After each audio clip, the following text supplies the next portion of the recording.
Karena nanti ada orang-orang yang tidak sadar sesungguhnya doanya sudah dijawab, tapi dia tidak menyadari itu.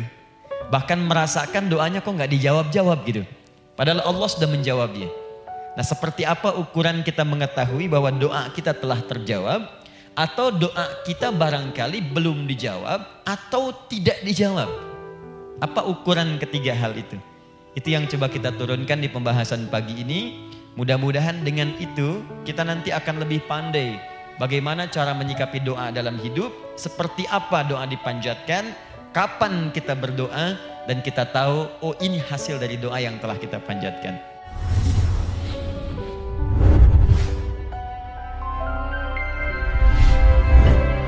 Alhamdulillahi Rabbil Alamin Alladhi amarana bid-du'a Faqala Wa qala rabbukum ud'uni astajib lakum Fawa'adana bil-ijabati faqala Wa idha sa'alaka ibadi anni Fa inni qariba Ujibu da'wata ad-da'i idha da'an Wassalatu wassalamu ala rasulillahi alladhi وعدنا بالإجابة عندما ندعو إلى الله سبحانه وتعالى فقال من ضمن دعائه في أسماء الحسنى اقتداء من أصحابه صلى الله عليه وسلم أرأيت ماذا دعوت فقد دعوت بأسمائه الأعظم إذا دعي بها أجاب وإذا سئل بها أعطى اللهم صل وسلم وبارك على رسولك الكريم النبي الأمين وعلى آله وصحبه وأمته إلى يوم الدين أما بعد فيا عباد الله أوصي نفسي وإياكم بتقوى الله فقد فاز المتقون فلا تموتن إلا وأنتم مسلمون. Saudariku sekalian, para ibu baik yang di dalam ruang masjid ataupun yang di luar masjid, di sekitaran masjid dan studio, saya ingin mengajak pada seluruhnya tanpa kecuali, mari kita senantiasa bersyukur pada Allah Subhanahu wa taala atas nikmat yang telah kita dapati sampai dengan pagi hari ini. Syukur itu selalu menambah ketenangan di dalam jiwa. Syukur itu bisa mengentaskan sebagian persoalan hidup yang kita rasakan. Syukur itu bisa menambah kekuatan dari perasaan lemah yang kita rasakan. Dan syukur itu puncaknya bisa mengantarkan ke dalam surga terbaik yang dijanjikan. Hingga Allah menyebutkan kemudian dalam Al-Quran, wa qalilun min ibadiyasy syakur. Sedikit sekali di antara hamba-hambaku itu yang bisa menjadi orang yang pandai bersyukur kepada Allah Subhanahu wa taala. Mudah-mudahan hidupan kita sampai hari ini seluruhnya diterima oleh Allah Subhanahu wa taala sebagai amal saleh, dan semoga yang belum mendapatkan hidayah untuk berislam sampai dengan pagi hari ini dihunjamkan hidayah kepada dalam jiwanya oleh Allah Subhanahu wa taala agar bisa berislam sebelum wafat menghadap Allah Subhanahu wa taala. Baik, hari ini kita akan belajar. Saya akan cepat masuk kepada pembahasan karena waktu kita cukup singkat, tentang orang-orang yang dikabulkan doanya yang tersebut dalam Al-Quran khususnya dan sunnah-sunnah Rasulullah sallallahu alaihi wasallam. Kita akan bagi pembahasan kita ke dalam 3 bagian. Pertama, kenapa kita mesti berdoa? Di poin pertama. Kenapa kita mesti berdoa?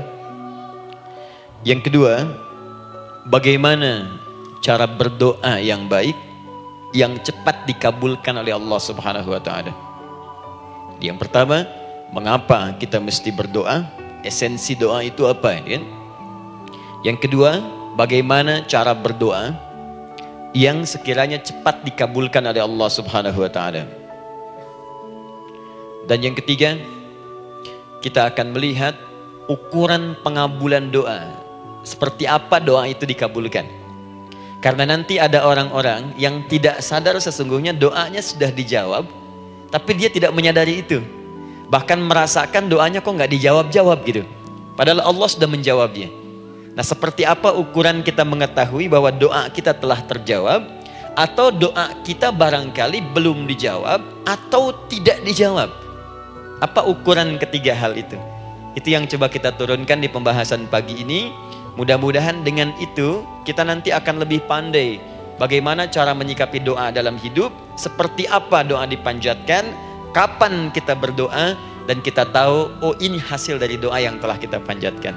Sepakat sampai di sini? Makanya tinggal sepakat saja ya. Kan biasanya yang nerangkan saya, nulis saya, ngapus saya sampai selesai pula. Baik, ayo kita mulai. Bismillah. Mengapa kita mesti berdoa? Kita buka dulu ibu sekalian. Ya, yang di ruangan ini ataupun yang di bawah, semuanya insya Allah memiliki kemuliaan yang sama di hadapan Allah Subhanahu wa taala sesuai dengan keikhlasannya. Ya, sesuai dengan keikhlasannya. Karena hadisnya umum sifatnya. Man salaka tariqan yaltamisu fihi ilma sahhalallahu lahu tariqan ilal jannah. Siapa yang menyiapkan dirinya menempuh perjalanan dan dia meniatkan ingin belajar pengetahuan agama walaupun sedikit, maka dia akan dapat balasan dari Allah. Minimal setiap langkahnya akan dicatat meringankan langkah dia ke surga nantinya. Ya, dan di situ tidak disebutkan khusus bagi yang di dalam ruangan masjid, lantai 2 lagi misalnya. Tidak. Ya, jadi yang di sekitaran, yang di depan semua berdasarkan niatnya, ya, berdasarkan niat dan kuantitas amalannya. Di kuantitas itu tambah. Mungkin Ustadz belum datang, ibu ada yang berzikir, ada yang baca Al-Quran, ada yang istighfar, itu yang nambah pahala. Ya, kalau yang pasang status, pasang kamera, ya itu saya nggak tahu. Ayo kita kembalikan sini. Pertama, Quran surah ke-7 ayat 172. Quran surah ke-7 Al-A'raf ayat 172. Kemudian setelah itu diperintahkan dalam Al-Quran surah ke-40 Ghafir ayat ke-60. Lalu kita praktekkan ini dalam keseharian kita. Saya beri contoh misalnya Quran surah ke-2 ayat ke yang paling banyak nih dibaca 201. Kadang-kadang misalnya Quran surah kedua ayat 286. Banyaklah. Quran surah ke-7 ayat 23 misalnya, dan seterusnya. Ini bagian pertama.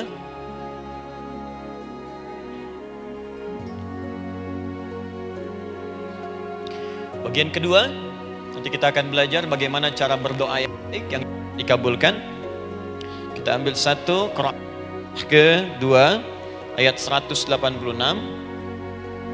Kemudian yang kedua kita ambil contoh Quran surah ke-17 ayat 110. Kemudian yang ketiga kita ambil contoh yang paling dahsyat di Al-Quran surah ke-3 ayat 38 sampai 39.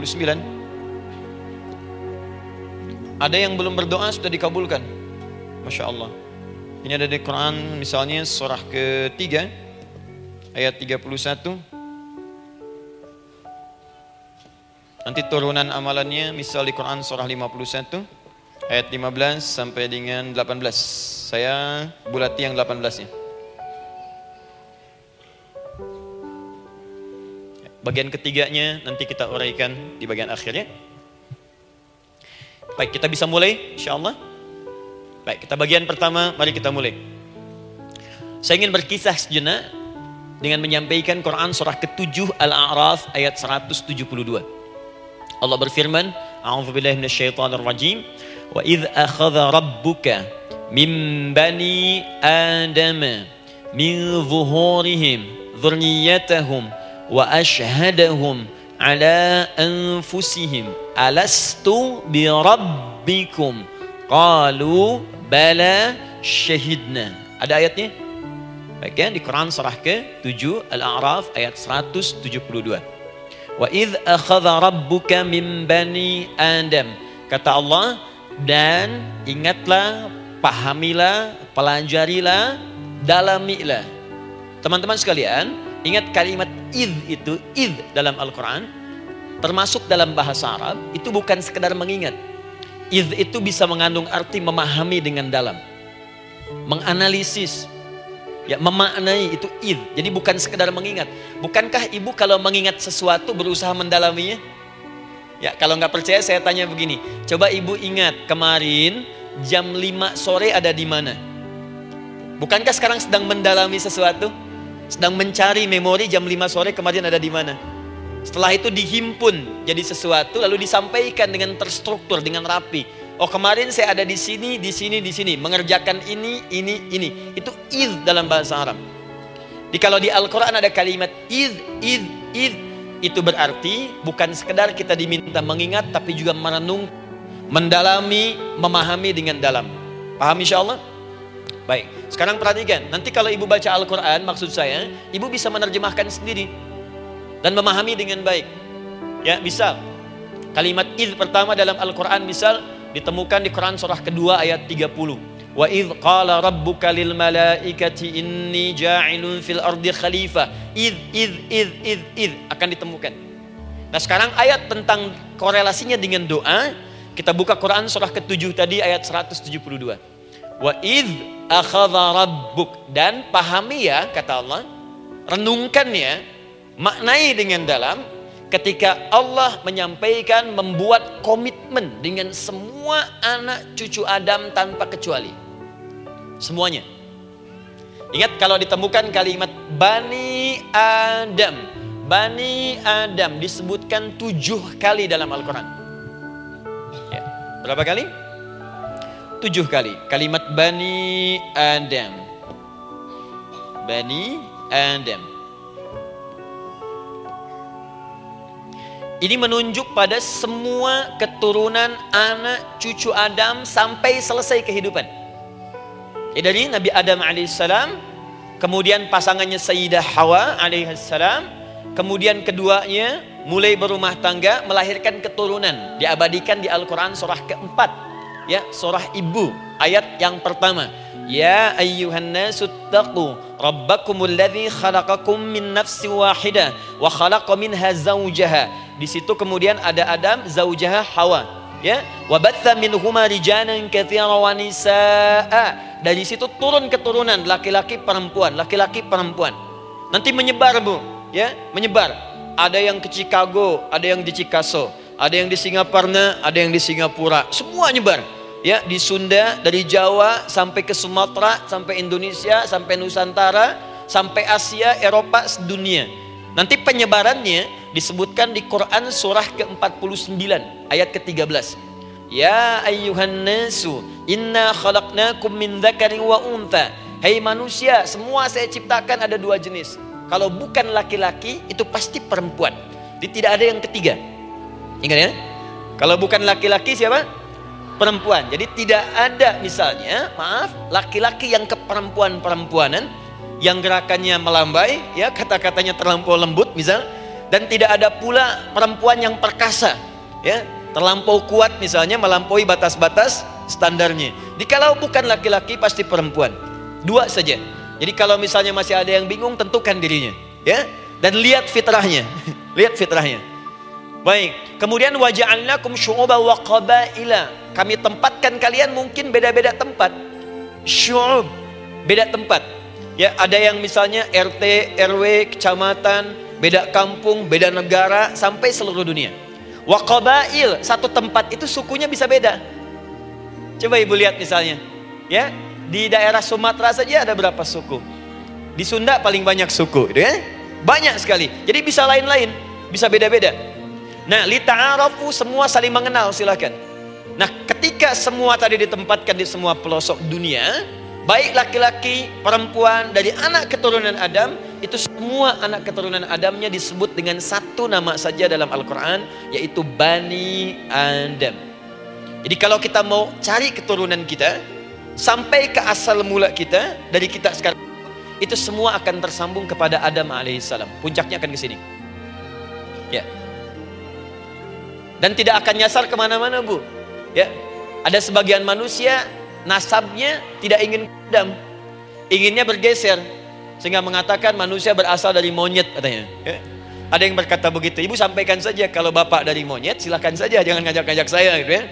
Nah, jadi semua manusia itu pasti akan kembali ke sini, ya, ke Adam alaihissalam. Karena itu saya pernah sampaikan termasuk di sini di hadapan ibu semua, masih ingat mukjizat pertama Rasulullah sallallahu alaihi wasallam saat lahir ke muka bumi. Ingat, Nabi itu sebelum dilantik menjadi Rasul dalam usia 40 tahun, turun surah Al-Alaq, itu diberikan oleh Allah keistimewaan tanda-tanda kenabian. Apa di antara tandanya? Allah perjelas nasab keturunannya sampai Nabi Adam, padahal lahirnya itu ayahnya sudah wafat. Di lahir beliau ayahnya wafat, tapi nasabnya diperjelas sampai Nabi Adam. Sehingga jelas, orang tidak bisa menyoal. Ini orang nggak jelas nih, ya. Kan suka ada begitu, Bu, ya. Tiba-tiba datang menerangkan sesuatu. Siapa itu? Itu nggak jelas. Bahkan sekarang sering muncul statement, siapa sih Ustadz itu? Itu Ustadz nggak jelas. Ya. Nabi nggak bisa disoal karena semuanya jelas. Nasabnya jelas, keturunannya jelas, kemuliaannya jelas, ilmunya jelas. Jadi kalau orang mau menyoal nggak punya peluang. Siapa kamu Muhammad? Saya jelas keturunannya. Muhammad SAW bin Abdullah, bin Abdul Muttalib, bin Hashim, bin Abdul Manaf, bin Qusay, bin Murrah, bin Kilab, bin Ka'ab, bin Ghalib, bin Fihir, bin Malik, bin Nadar, bin Kinana, bin Khuzaimah, bin Mudrika, bin Ilyas, bin Nizar, bin Mudar, bin Ma'ad, bin Adnan, bin Addi, bin Adri, bin Muqawwam, bin Nagur, bin Tarih, bin Ya'rub, bin Yasjub, bin Nabit, bin Ismail alaihissalam, bin Ibrahim alaihissalam, bin Azar atau bin Nakhur, bin Abir, bin Kinan, bin Arfakhshad, bin Sam, bin Nuh alaihissalam, bin Mikhlail, Matushala, bin Kinan, bin Anwas, bin Tith, bin Adam alaihissalam. Coba ulangi. Jelas. Jelas. Jadi orang nggak bisa nyoal, itu mukjizat, ya. Keistimewaan pertama sebelum Allah kemudian angkat menjadi nabi dan rasul di usia 40 tahun. Jadi kalau ibu ditanya, kamu jelas nggak? Jelas. Apa binnya? Bin Bani Adam. Itu bocoran dari Al-Quran. Ya, kalau ditanya keturunan siapa kamu? Adam. Tahu dari mana? Allah yang nyampaikan langsung. Apa kata Allah? Bani Adam. Jelas, ya? Baik. Jadi ini kembali kepada Adam alaihissalam. Nah, semua anak cucu Adam yang saya garis bawahi, sejak mulai terlahir itu sudah ada komitmen dari Allah dengan anak cucu Adam ini sebelum terlahir ke dunia. Sejak dalam kandungan. Jadi kalau ibu belajar hadis, misal dulu saya pernah amanahkan kalau ibu mau belajar dasar-dasar, cari kitabnya Imam An-Nawawi yang Al-Arba'in An-Nawawiyah, 42 hadis. Hadis keempat, ya, paling kiri sebelah atas di kitabnya, dari Abdullah bin Mas'ud radhiyallahu taala anhu, ya. Qala Nabi sallallahu alaihi wasallam bahwa shadiqul masduq. Nabi SAW pernah menyampaikan sedangkan beliau orang benar dan dibenarkan. Kapan perjanjian ini dibuat? Dalam usia kandungan 4 bulan. Dalam kandungan. Inna ahadakum yujma'u fi batni ummihi. Setiap kalian yang akan terlahir dari anak cucu Adam, kecuali Adam, Bu, ya. Ingat, kecuali Adam, kecuali Hawa, karena ini asal mula manusia keduanya. Tapi keturunan Adam dan Hawa akan mengalami proses yang sama. Dikandung dulu ibundanya, kemudian terlahir. Adam tidak dikandung, ingat, Adam tidak ada bapak, Adam tidak ada ibu. Langsung diciptakan wujudnya oleh Allah Subhanahu wa taala dari bahan dasar yang sama dengan manusia. Ya, karena itu saya pernah ditanya, pernah berdialog, ya, Ustaz, ini spesial Nabi Isa ini. Ya, spesial, Yesus Al-Masih Nabi Isa spesial. Karena itu diangkat sebagai Tuhan. Apa yang spesial? Kata beliau, karena ini bisa menghidupkan yang mati. Yang kedua, ini lahirnya beda dengan orang biasa. Bagaimana lahirnya? Tanpa bapak. Ibu saja tanpa bapak. Mana ada manusia yang lain seperti ini? Saya bilang, Adam lebih spesial lagi. Lahir tanpa ibu, tanpa bapak. Kenapa nggak jadi Tuhan? Tapi kan Adam nggak bisa menghidupkan yang mati. Dengan izin Allah, maaf, Nabi Ibrahim lebih canggih lagi. Buka Quran surah kedua, ayat 260, paling kiri sebelah atas. Wa idh qala Ibrahim rabbi arini kaifa tuhyil mauta qala awalam tu'min qala bala walakin inna qalbi. Ketika Ibrahim bermohon kepada Rabbnya, ya Allah, tolong tunjukkan kepadaku bagaimana cara menghidupkan yang mati. Kata Allah, kamu masih nggak yakin? Kata Ibrahim, saya yakin, saya yakin-yakinnya. Cuma supaya hati saya tenang, buktikan kepada yang lain tentang kuasamu. Kata Allah, gampang. Lalu Allah berikan kemudian satu ketentuan sama persis dengan Nabi Isa, cuman prosesnya lebih canggih. Kalau Nabi Isa tepuk mayatnya, bangun, bicara. Nabi Ibrahim kata Allah, nih ambil burung, potong-potong dulu, dicincang dulu. Sudah dicincang kemudian mayatnya disimpan, jasadnya di tempat bukit yang berbeda. Kalau sekarang potong burung, simpan di bukit satu, jasad yang kedua simpan di bukit B. Kepalanya simpan di bukit A, ekornya simpan di bukit B, badannya simpan di bukit C. Panggil dengan nama Allah. Thummat uhunna ya'tina kasa'ya. Panggil bismillah dengan nama Allah, hidup, hidup. Sama persis dengan Nabi Isa. Dengan nama Allah biiznillah, hidup, hidup. Nabi Ibrahim biiznillah, dengan nama Allah hidup, hidup. Menyatu semuanya jadi satu. Kalau Nabi Isa kemudian ada yang menduga sebagai Tuhan, kenapa Nabi Ibrahim tidak angkat jadi Tuhan? Paham ya? Nah, ini menunjukkan bahwa ada pola pemikiran yang harus dikembalikan supaya benar cara memahaminya. Jelas sampai sini? Maaf saya sedikit agak lompat ya. Saya kembalikan kemudian, perhatikan sini. Inna ahadakum yujma'u fi batni ummihi. Karena itu semua anak cucu Adam, beda dengan Adam, akan proses lahirnya dikandung dulu di perut ibundanya. Fokus baik-baik. Arba'ina yauman nutfah, 40 hari pertama baru kemudian proses antara spermatozoa dengan ovum berproses. Thumma yakunu mithla dzalika, kemudian alaqah, 40 hari yang kedua jadi alaqah, zigot yang menempel di dinding rahim. Thumma yakunu mithla dzalika mudghah, 40 hari ketiga berbentuk mudghah, sudah mulai berbentuk daging sekeratan, ada bentuknya. Dan usianya sudah 4 bulan, 40 hari ketiga, 120 hari. 120 hari. Thumma yursalu ilaihil malak, kemudian diutuslah malaikat, fayanfukhu fihi ruh, maka ditiupkan roh ke dalamnya. Jadi ingat, kalau di antara sini, di antara kita ada ibu misalnya yang tengah hamil, tengah mengandung, ingat baik-baik, atau keluarganya, kerabatnya, usia 4 bulan itu roh sudah ditiupkan. Di kandungan sudah ada rohnya.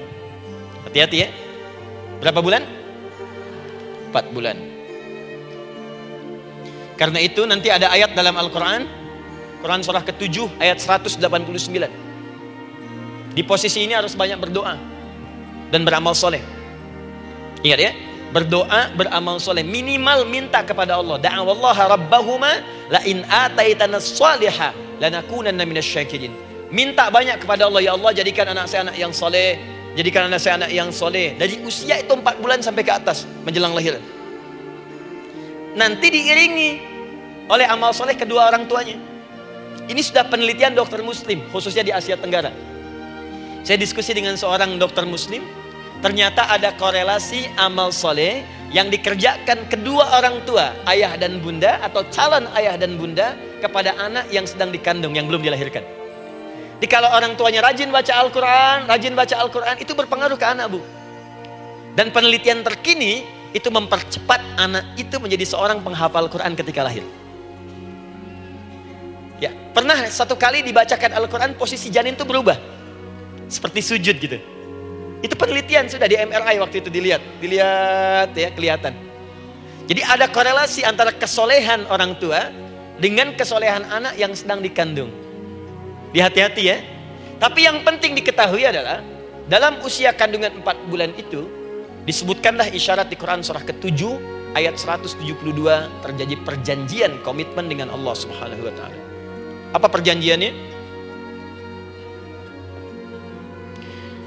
Wa idz akhadha rabbuka min bani adama min zuhurihim dzurriyyatahum wa asyhadahum ala anfusihim.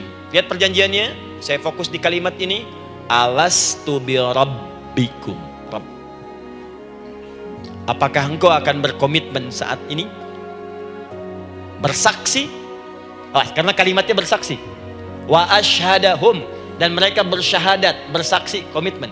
Di komitmennya menggunakan kata syahadat di sini. Karena itu nanti setiap bayi yang sudah terlahir dari rahim ibu manapun itu berada dalam keadaan suci karena sudah bersyahadat dalam perut ibundanya. Masih ingat hadis ini? Kullu mauludin yuladu 'alal fitrah. Setiap yang terlahir dari rahim perempuan manapun itu membawa fitrah. Apa di antara fitrah yang dimaksudkan itu? Fitrah keislaman, fitrah mengakui Allah sebagai Tuhan. Itu nanti ada di Quran surah ke-30 ayat ke-30, paling kanan sebelah atas. Quran surah 30 ayat 30.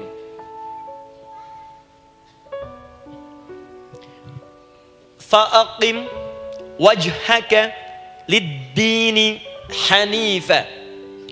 Hei setiap manusia, fa'aqim wajhaka, hadapkan, pasrahkan, arahkan dirimu sepenuhnya, lid-dini, pada ketentuan ad-din, hanifa, dengan lurus. Di setiap manusia itu punya fitrah untuk beragama, punya kecenderungan untuk mencari Tuhan. Silakan ibu cek, manusia manapun yang pernah hidup itu pasti akan mencari Tuhan. Silahkan. Karena itu Allah beri jalan, begini cara mencarinya. Fitratallahi allati fataran nasa 'alaiha, itulah fitrah manusia yang telah Allah berikan pada dirinya bahkan sebelum dia terlahir. Di antara fitrah manusia ada kecenderungan untuk mencari Tuhan. Ada kecenderungan untuk mendekat kepada Allah. Bahasa Qur'annya din, lidini hanifa. Apa itu din? Itulah Islam. Quran surah ketiga ayat 19. Inna dina indallahil Islam. Karena itu silahkan cek, semua orang itu pasti akan mencari Tuhan. Setiap manusia. Ada yang melihat kayaknya ada di hewan, kayaknya ada di pohon, kayaknya ada di alam, kayaknya ada di patung, kayaknya ada di... Mencari dia. Terus Allah beri jalan. Kalau kamu ingin mencari yang benar, din yang dimaksud Islam, diberikanlah tuntunan dalam Islam. Jelas sampai sini? Baik. Karena itulah kemudian setiap bayi yang terlahir itu disebut oleh Nabi dia suci, dia bersih karena telah membawa risalah Islam dalam dirinya. Hanya sayang nanti fa'abawahu yuhawidanihi au yunassaranihi au yumajjisanihi. Lingkungan nanti akan merubah dia keluar dari fitrahnya. Bisa dipengaruhi, tiba-tiba berubah misalnya keyakinan. Bisa karena kejadian tertentu dia jauh dari Allah Subhanahu wa taala. Dia muslim, cuman karena kondisi tertentu, pekerjaan menjauhkan dia dari Allah, lupa sholat. Telenovela menjauhkan dia dari Al-Quran. WhatsApp, Facebook, media sosial melupakan dia dari ibadah. Coba ibu, kalau online setiap hari berapa kali dengan media sosial? Ganti status. Online dengan Allah berapa kali dalam sehari? Coba hitung. Online dengan Allah yang paling maksimal kan sholat fardu 5 kali. Kalau 1 kali 5 menit kali 5 cuma 25 menit. 25 menit online dengan Allah. Berapa menit online dengan media sosial yang tidak nyata? Dan cita-cita masuk surga. Ayo sini. Nah, saya belum selesai. Jadi yang pertama, dalam perjanjian 4 bulan ini, pertama ada komitmen bersyahadat menuhankan Allah. Tapi yang kedua, ini yang dahsyat. Perhatikan kalimatnya, fokus. Saat Allah memperkenalkan dirinya dalam kandungan kita, usia 4 bulan itu, dengan nama apa Allah memperkenalkan dirinya? Coba lihat ayatnya. Alastu bi rabbikum, dengan nama Rabb. Wa idh akhadha rabbuka min bani adama dzurriyyatahum, awas, wa ashhadahum ala anfusihim alastu bi rabbikum, dengan nama Rabb.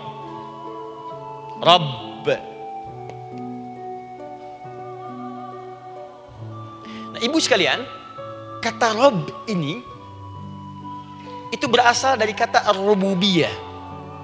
Ar-rububiyah yang berarti sifat merawat, memberikan semua kebutuhan. Saya ulang ya. Merawat, memberikan semua kebutuhan. Sudah? Menyayangi, memaafkan, mengasihi, mengampuni. Masya Allah. Merawat, memenuhi sebuah kebutuhan, menyayangi, memaafkan, mengampuni. Jadi semua hal yang terkait dengan perhatian ada pada kalimat Rabb. Sifatnya disebut dengan rububiyah. Zat yang memperhatikannya disebut dengan Rabb, namanya Rabbun. Baik. Pelan-pelan. Nah, seakan-akan Allah ingin berkata begini, hei, engkau buat perjanjian dengan saya sekarang. Engkau bersaksi, saya sebagai Tuhan, siap bersaksi, menuhankan saya. Nanti ketika kamu lahir, apapun yang kamu butuhkan dalam kehidupan, aku akan berikan. Kamu akan saya rawat. Kalau sakit, kamu saya sembuhkan. Minta sesuatu yang kamu butuhkan, saya akan berikan. Kamu butuh sesuatu, saya akan hadir. Kamu salah minta maaf, saya maafkan. Kamu dosa minta ampun istighfar, saya ampuni. Kamu ingin sesuatu yang lebih baik, saya berikan. Pokoknya semua yang kamu inginkan selama engkau butuhkan itu baik, aku berikan. Kira-kira, maaf Bu ya, maaf sekali. Kalau ada yang nawarkan pada ibu, mau nggak ikut saya? Nanti sebuah kebutuhannya saya berikan. Kalau sakit saya berikan jaminan kesembuhannya. Kalau butuh sesuatu saya berikan. Kalau ingin ini itu selama butuh saya sampaikan. Kira-kira ibu nolak atau ikut? Baik. ikutnya mikir dulu atau tidak? Tidak. Jangankan yang tinggi-tinggi Bu ya, suami aja nawarkan, "Mah, mau nggak ikut papa? Papa nanti kasih handphone S10. Sama gelang nggak Pak?" Ikut ya. Dan tanpa pikir. Dalam bahasa Arab, sesuatu yang disetujui tanpa difikirkan lagi, itu disebut bala namanya. Bala, sekali saja. Sekali, ya, tidak 2 kali. Tidak ditambah, tidak dikurangi. Ingat, kalau Allah sudah sampaikan kalimat, jangan tambah, jangan kurangi, ya. Bala, tidak ditambah nga, tidak disebutkan 2 kali. Bala. Ya. Bala itu artinya siap. Ya. Tanpa pikir. Karena memang nggak ada yang dipikirkan lagi. Apa yang mau dipikirkan? Semua kebutuhan dikasih. Semua keinginan dikabulkan sepanjang baik. Kalau sakit ada jaminan disembuhkan, dikasihi, disayangi, salah dimaafkan. Ya, kalau dosa diampuni, apalagi yang kurang? Gak ada aib, gak ada yang kurang, sempurna semua. Kita katakan bala tanpa fikir. Karena itu, perhatikan, setiap kita kemudian, ibu sekalian, datang terlahir ke bumi, mengalami kehidupan, fitrah kita setiap mendapatkan kebutuhan, kita akan menyebut nama Allah Subhanahu wa Ta'ala dengan nama yang telah dijanjikan itu. Silakan ibu cek. Bukankah ibu ketika ada kesulitan memohon kepadanya, "Ya Allah, tolong sembuhkan ya Allah. Ya Allah, lancarkan ya Allah. Ya Allah, sukseskan suami saya. Ya Allah, tenangkan kehidupan rumah tangga kami. Ya Allah, anugerahkan solusi. Ya Allah, sembuhkan ibu saya." Semua minta kan? Dan dahsyatnya, ketika ibu memohon kepada Allah itu, ibu gunakan kalimat yang telah disepakati ketika Allah sampaikan kepada kita. Rabb, Rabb, Rabb. Perhatikan, kalau ibu berdoa, doa apa paling favorit? Rabbana atina fid dunya hasanah, fil akhirati hasanah, wa qina. Doa apa itu? Sapu jagat. Bu bayangkan, Nabi aja nggak tahu tuh istilah itu sapu jagat. Ibu tahu? Wah, Masya Allah, Indonesia kreatif. Luar biasa. Ada doa sapu jagat, nggak ada doa sapu nggak ada jagatnya, ada doa jagat nggak ada sapunya. Wah, pokoknya luar biasa lah. Ya. Ya, lihat, bukankah kalimatnya dibuka dengan Rabb? Rabbana atina fid dunya sana. Rabbana zalamna anfusana wa illam taghfir lana wa tarhamna lanakunanna minal. La yukallifullahu nafsan illa laha ma kasabat wa 'alaiha mak. Perhatikan, Rabbana la innasina Rabbana Rabb. Ini ayatnya. Sapu jagat Quran surah 2 ayat 201. La yukallifullahu Quran surah 2 ayat 286. Rabbana zalamna Quran surah 7 ayat 23. Yang ingin saya sampaikan, setiap kita butuh sesuatu, kita menyebut namanya dengan kalimat Rabb. Kenapa kita katakan Rabb? Karena Allah sendiri menyebutkan dengan kalimat Rabb. Alastu bi rabbikum, saya nanti adalah Tuhan yang akan memperhatikan kalian, menyayangi kalian. Saya Tuhan yang akan merawat kalian, memberikan semua kebutuhan. Makanya ibu tuh kalau ada persoalan nagih seakan-akan ke Allah. Ya Allah, kan engkau yang berjanji kepada saya. Engkau yang berjanji, engkau yang menepati ya Allah, karena engkau Tuhan. Kalau manusia, dia berjanji, dia yang mengingkari. Dia awali, dia yang akhiri. Tapi engkau beda ya Allah. Kenapa? Engkau berjanji, engkau yang menepati. Quran surah ketiga ayat 9. Innallaha la yukhliful mi'ad. Engkau yang berjanji, engkau yang menepati. Engkaulah awal dan akhir dari semua hal. Engkau mengatakan saya Rabb yang akan memberikan semua kebutuhan. Sekarang saya butuh ya Allah. Engkau berjanji akan menyembuhkan. Sekarang saya sakit ya Allah. Engkau berjanji akan memberi solusi. Sekarang saya sedang punya masalah ya Allah. Engkau berjanji akan memberikan kesuksesan. Sekarang saya sedang menapaki itu ya Allah. Makanya ibu sebutkan kalimat Rabb, Rabb, Rabb, Rabb. Jadi sesungguhnya doa itu adalah fitrah dari setiap manusia. Karena mulai dibangun komitmen sebelum dia dilahirkan ke muka bumi. Jadi kalau kita bicara tentang doa, doa itu fitrah kehidupan bagi setiap manusia. Hidup. sekaligus penanda komitmen yang membedakan antara Khalik dengan makhluk, hamba dengan Allah, manusia dengan Tuhan. Kan Allah katakan, saya Rabb ya, saya yang ngasih, saya yang Tuhan. Berarti kita yang makhluk kan, kita yang butuh kan. Allah yang memberi, kita yang butuh. Untuk membedakan mana yang butuh, mana yang ngasih, maka pembedanya adalah doa. Jadi kalau ada manusia yang gak pernah doa selama hidup, itu tandanya ada yang salah dengan kehidupannya. Karena seakan-akan dia gak butuh Tuhan. Sebab perbedaan manusia dengan Tuhan itu sebelum lahir, salah satunya ditunjukkan dengan sifat butuh kita kepada Allah. Makanya sekaya-kayanya orang, itu pasti berdoa. Manusia paling kaya di muka bumi pun, kalau besoknya mau ada pekerjaan atau proyek, dia berdoa dulu tuh. Ya Tuhan, tolong lancarkan proyek ini. Butuh. Pejabat setinggi-tingginya, kalau sudah mau mulai kemudian ada pemilihan, kalau mulai ada kebijakan, kalau mulai ada apapun berdoa juga. Itu tandanya butuh. Butuh. Di setiap manusia itu pasti butuh dengan Allah. Karena itu kalau ada manusia yang gak pernah berdoa selama hidupnya, itu langsung mendapatkan kecaman dari Allah dan dijamin akan masuk neraka yang paling dalam. Karena seakan-akan dia sudah gak butuh dengan Allah. Saya ulang ya, saya ulang.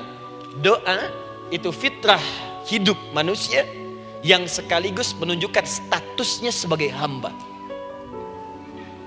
Jadi kalau ibu update status di media sosial, mulai sekarang tuliskan hamba. Hamba. Sudah. Mau sifatnya apapun tetap hamba. Ya, mau pejabat, mau orang kaya, mau cukup, mau macam-macam, mau ustadz, mau syekh, mau habib, tetap ujungnya hamba. Dan butuh penghambaan itu diwujudkan dalam bentuk doa. Muncullah Quran surah ke-40 ayat ke-60. Wa qala rabbukum, Rabb, selalu Rabb. Wa qala rabbukum ud'uni astajib lakum. Innal ladzina yastakbiruna an ibadati, awas, sayadkhuluna jahannama dakhirin. Allahu akbar. Dan Rabbmu berfirman, mengingatkan kembali kepada kalian semua, hei hamba-hambanya, kalau ada kebutuhan, kalau ada masalah, kalau ada permintaan, kata Allah, ayo doa sama saya, minta. Kan kita sudah bikin perjanjian. Makanya Allah katakan, kalau punya masalah bu, berdoa, bukan mengeluh.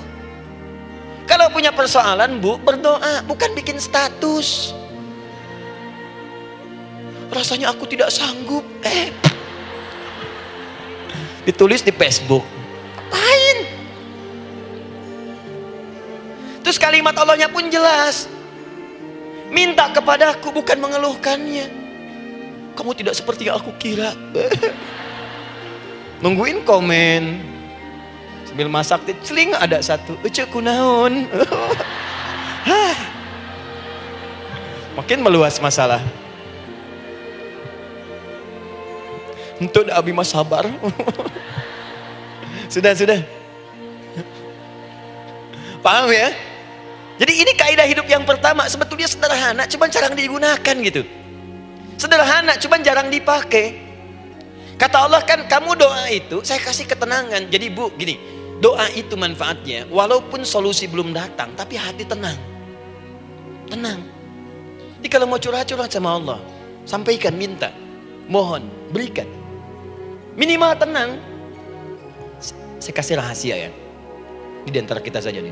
Lihat sini. Saya hapus dulu deh. Bismillah. Masya Allah. Mau ngapus sendiri, nulis sendiri, penghapus, lari sendiri.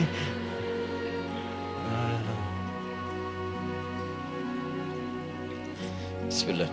Oh ini ada dua ya. Sini. Baik. Buka Quran surat 7 ayat 205. Quran surat 7 ayat 205. Doa itu disebut zikir di ayat itu. Jadi kalau ibu sedang berdoa, itu sedang berzikir.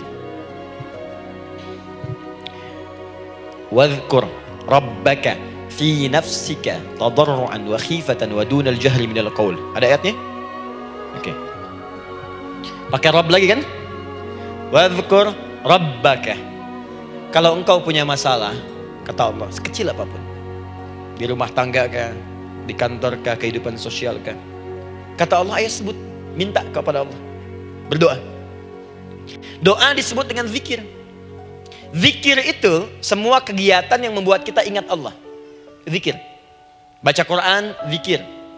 Dalilnya Quran surah ke-15 ayat 9. Inna nahnu nazzalna dzikra. Kami turunkan Al-Quran sebagai zikir. Menghafal Quran, zikir. Quran surah 54 ayat 17, ayat 22, ayat 32, ayat 40.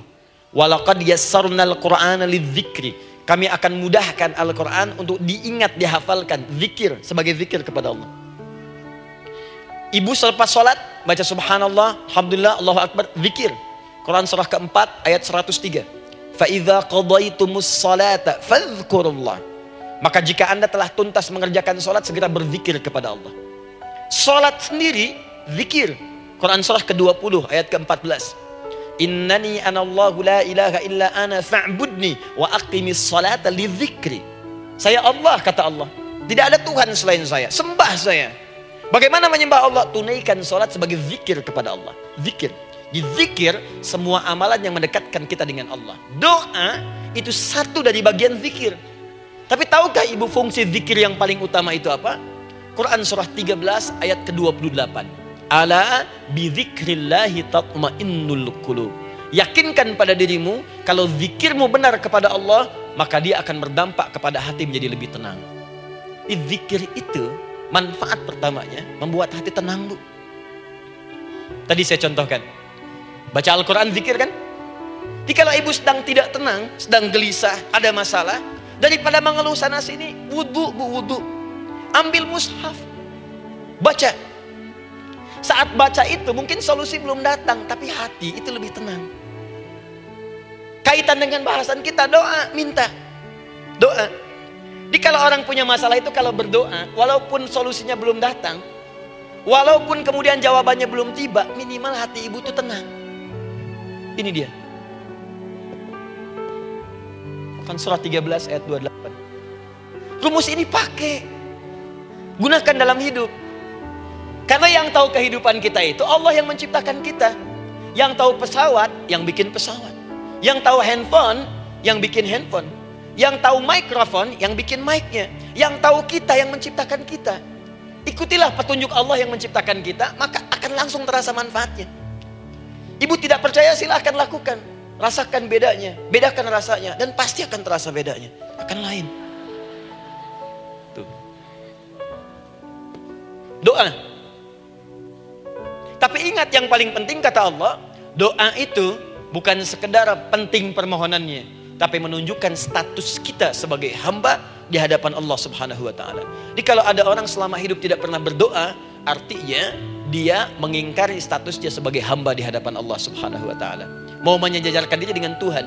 Kan yang tidak pernah meminta itu Tuhan. Allah yang memberikan. Kalau manusia beda, pasti minta. Artinya kalau ada manusia nggak pernah minta, seakan-akan bahasa halusnya, kamu ini ngaku jadi Tuhan. Saya tempatkan kau di neraka jahanam yang paling bawah. Jahanam itu, Bu, belum masuk saja sudah terasa. Terasa. Buka ibu Quran surah misalnya ke-40 Ghafir tuh. Ya, ayat 45 sampai dengan 47-nya.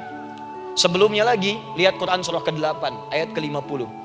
Itu penghuni neraka, Bu, yang bukan jahanam, saja. Penghuni neraka itu kalau mau meninggal itu dipukulin dulu malaikat. Depan belakangnya. Ayo, kamu keluar. Lama amat keluarnya rohnya katanya. Takut karena nggak punya bekal. Kan maaf ya, kaidah mengatakan orang nggak punya bekal itu takut pulang, apalagi orang merasa salah.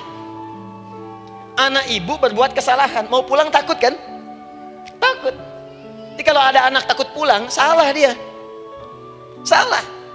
Kemana anak nggak pulang-pulang? Pasti ada yang salah karena nggak berani pulang. Jangankan salah, nggak punya bekal saja, malu pulang. Lihat ibu waktu Ramadan usai, mau mudik, Idul Fitri. Kan pada mudik kan?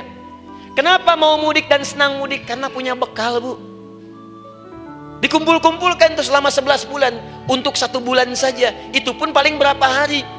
Kumpulin. Terus telepon keluarga, insya Allah aku pulang hari ini. Wah, senang semuanya. Padahal mudiknya cuma pakai motor, Bu. Motornya bebek, bekalnya singa. Serius saya, motor bebek bekal singa, ada kardus belakangnya. Tulisin, terus tambah pelepah pisang buat begini. Belakangnya ditulisin, aku pulang sayang. Jalan mudik. Terus yang di rumah kan senang nerimanya. Kenapa? Karena ada yang pulang dan bawa bekal. Saya pernah tanya pada seseorang, kenapa Anda nggak mudik? Nggak ada bekal Ustadz, nggak ada bekal, malu pulang. Kebayang nggak saat pulang menghadap Allah nggak punya bekal? Malu pulang, apalagi punya banyak salah. Jadi nggak mau keluar rohnya. Malaikatnya geram, dipukulin sama malaikat. Pukul depannya, pukul depan. Kamu ini cepat keluar, cepat keluar, cepat keluar. Keluar, keluar, keluar, keluar, keluar. Malu pulang. Tapi kalau punya bekal enak. Dan yang nyambut langsung malaikat. Bahkan nanti ada satu amalan saat dikerjakan. Itu orang ini sudah masuk surga. Tapi semua malaikat di semua pintu surga yang 8 itu datang mengunjungi dia mengucapkan selamat. Itu ada di Quran surah 13 ayat 24. Salamun alaikum bima sabartum fa ni'ma uqbaddar. Selamat ya saat di dunia sabar mencari bekal. Dan ini bekal terbaik yang kamu dapatkan. Silahkan nikmati surga yang kamu rindukan itu. Ini nikmat-nikmatnya tempat yang pernah nanti kamu kunjungi. Dan tinggal abadi di situ. Yang nyambut malaikat. Bayangkan semua malaikat bu. Semua malaikat dari pintu surga datang nyambut dia. Wah Masya Allah, malaikat Jibril, Israfil, malaikat maut. Maaf ya dicabut kemarin. Biasa. Selamat, selamat, selamat, selamat, selamat. Dunia aja kalau ada yang nyambut senang kan. Rumah dicet, datang sambut depan rumah, semua hidangan ada. Oh Masya Allah. Bahkan yang tidak ada jadi ada. Luarnya kongwan, dalamnya rangginang gitu kan. Wah, muncul semua. Paham ya? Jadi ini bagian pertama. Jadi kita katakan kenapa manusia mesti berdoa. Jawabannya karena manusia itu hamba. Dan doa itu adalah fitrah bagian dari kehidupan. Kenapa manusia mesti berdoa? Karena ada komitmen dari Allah. Setiap dia mendapatkan sebuah persoalan, maka Allah akan jawab dan berikan jawaban dari semua persoalannya. Jalan mendapatkan jawaban itu adalah doa. Kenapa manusia mesti berdoa? Karena dia butuh dengan Allah. Dan puncaknya, kenapa dia mesti berdoa? Karena Allah ingin membahagiakan kehidupan dunianya sebelum sampai keabadiannya di akhirat. Jadi ketika kita berdoa, sebetulnya kebaikan untuk kita karena Allah ingin kita bahagia. Ingin mudah hidupnya. Jadi kalau ada orang nggak berdoa, sesungguhnya dia sedang menyulitkan diri sendiri dalam kehidupan dunianya sampai ke akhiratnya. Jelas sampai di sini? Insya Allah. Alhamdulillah. Baik, kalau sudah paham, saya hapus ini. Kita masuk bagian yang kedua. Hapus lagi. Sab Muslimah edisi ke-15. 15 kali datang sendiri, ngulangin sendiri. Nulis sendiri, ngapus sendiri. Masya Allah. Tinggal lihat, catat, masuk surga. Masya Allah. Alhamdulillah. Baik. Baik. Sudah? Alhamdulillah. Saya ingin setiap pembahasan kita dipahami ya. Saya tidak menyukai kalau datang melihat tapi nggak paham gitu. Ya, dengar tapi nggak paham. Saya tidak ingin satupun keluar dari sini kecuali paham. Ya. Ibu paham? Paham Ustaz. Pada pamitnya silahkan. Apa yang ibu pahami? Doa. Ya. Dah. Nah, sekarang masuk bagian kedua. Bismillah. Kalau sudah mengerti yang tadi, persoalannya adalah bagaimana cara kita memohon kepada Allah. Itu dia. Bagaimana cara kita meminta? Kata Allah, kamu kalau punya masalah minta. Ya Allah, caranya bagaimana? Karena sesuatu yang dikerjakan tanpa ilmu dan tidak tahu caranya, itu bisa keliru. Hidup itu menyembah Allah tidak cukup dengan iman, Bu. Mesti pakai ilmu. Iman saja sekalipun kuat tanpa ilmu, itu bisa salah. Kuat ingin mendekat kepada Allah. Ya Allah, aku ingin ibadah, kuat. Saya punya kawan dulu di pesantren. Tahun kedua, dia sudah berubah. Ya, tadinya orang tuanya melihat anaknya, Masya Allah, tiba-tiba ada perubahan, senang ibadah Bu. Malam-malam dia bangun, ini kisah nyata, saya alami sendiri. Masya Allah, saya senang sekali. Kita saling doakan, dia bangun malam tahajud. Bangun jam 2, Anda bayangkan. Yang sebelumnya menjelang subuh atau apa. Ini malam Jumat lagi malam libur. Malam libur biasanya santri itu kebanyakan ada yang keluar, ada yang main, ada yang macam-macam. Ini dia malam tahajud. Jam 2 bangun. Saya bahagia sekali. Udah bangun, sholat, selesai. Cuman pas waktu mau subuh, kok saya lihat tidur. Saya bangunkan kan. Fulan, bangun. Oh iya, kata iya. Oh mungkin nanti mau nyusul. Saya pikir istirahat dulu. Saya ke masjid lah. Udah ke masjid dah selesai. Kita diskusi di masjid selesai. Semua pulang saya jam 7. Saya lihat masih tidur juga.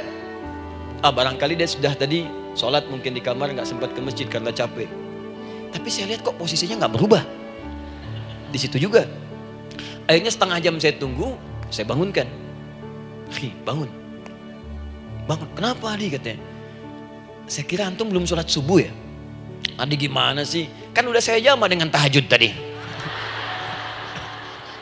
Udah saya jama dengan tahajud. Jadi memang kekuatan imannya lagi tinggi, cuman ilmunya kosong. Ini yang bahaya. Besok-besok kalau orang kayak gini sholat subuh bisa 4 rakaat. Ya. Karena itu berdoa penting, cuma kita mesti tahu caranya. Yuk kita mulai bagian pertama. Quran surah kedua ayat 186, paling kiri sebelah bawah. Sudah? Wa idza sa'alaka ibadi anni fa inni qarib. Fokus. Kata Allah, kalau hamba-hambaku Muhammad SAW bertanya kepadamu, minta petunjuk untuk mencari-cari aku. Tuh Bu, coba lihat. Ayat doa dibuka lagi dengan kalimat hamba. Untuk menegaskan status kita. Jadi kalau ditanya, kita siapa di hadapan Allah? Makanya gak usah sombong. Jangan sombong, karena kita cuma hamba. Karena itu ketika Korun sombong, Korun tuh manusia terkaya yang pernah hidup di bumi. Hartanya Bu, ini saya kasih bocoran sedikit, kunci berangkasnya saja, kemana-mana itu suka dibawa, dipikul paling sedikitnya 8 bodyguard, cuman bawa kunci berangkas saja begini. Di Korun pengen ngasih tahu, kalau ada yang pengen nyuri di tempat saya silahkan aja, ini aja bodyguard saya ngangkat kuncinya susah. Korun. Jadi kalau Anda tidak sekaya Korun, jangan ikutan sombong, telat. Telat, gak ada kerjaan, sudah ada yang lebih kaya. Ya. Dan apa yang terjadi? Fakhosabna, kata Allah, kami telan. Likuifasi. Telan oleh bumi semua. Dengan kekayaannya semua habis.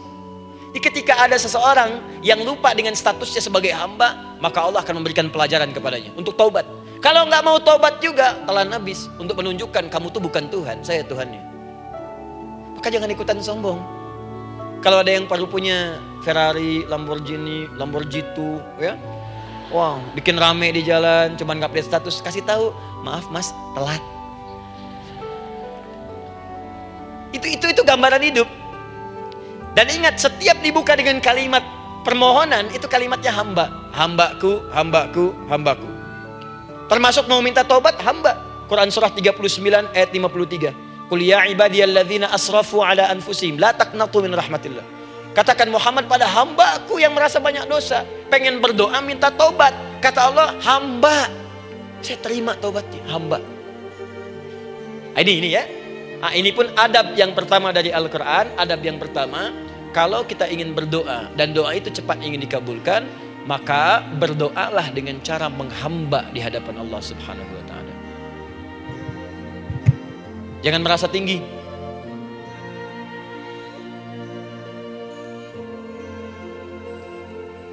Saya turunkan caranya. Bagaimana cara menghamba itu dengan cara yang baik? Fokus. Wa idza sa'alaka ibadi anni, Muhammad SAW, jika ada hamba-hambaku bertanya padamu tentangku, ingin mencari-cari aku.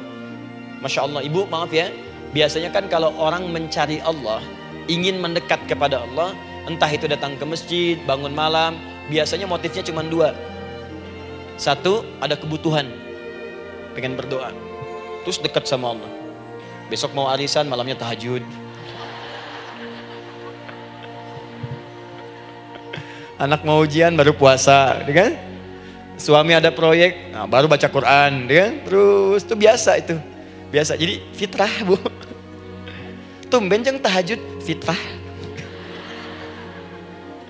Itu biasa itu. Ya.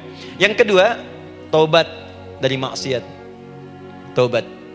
Seorang taubat ke masjid, bangun malam, doa, itu biasa.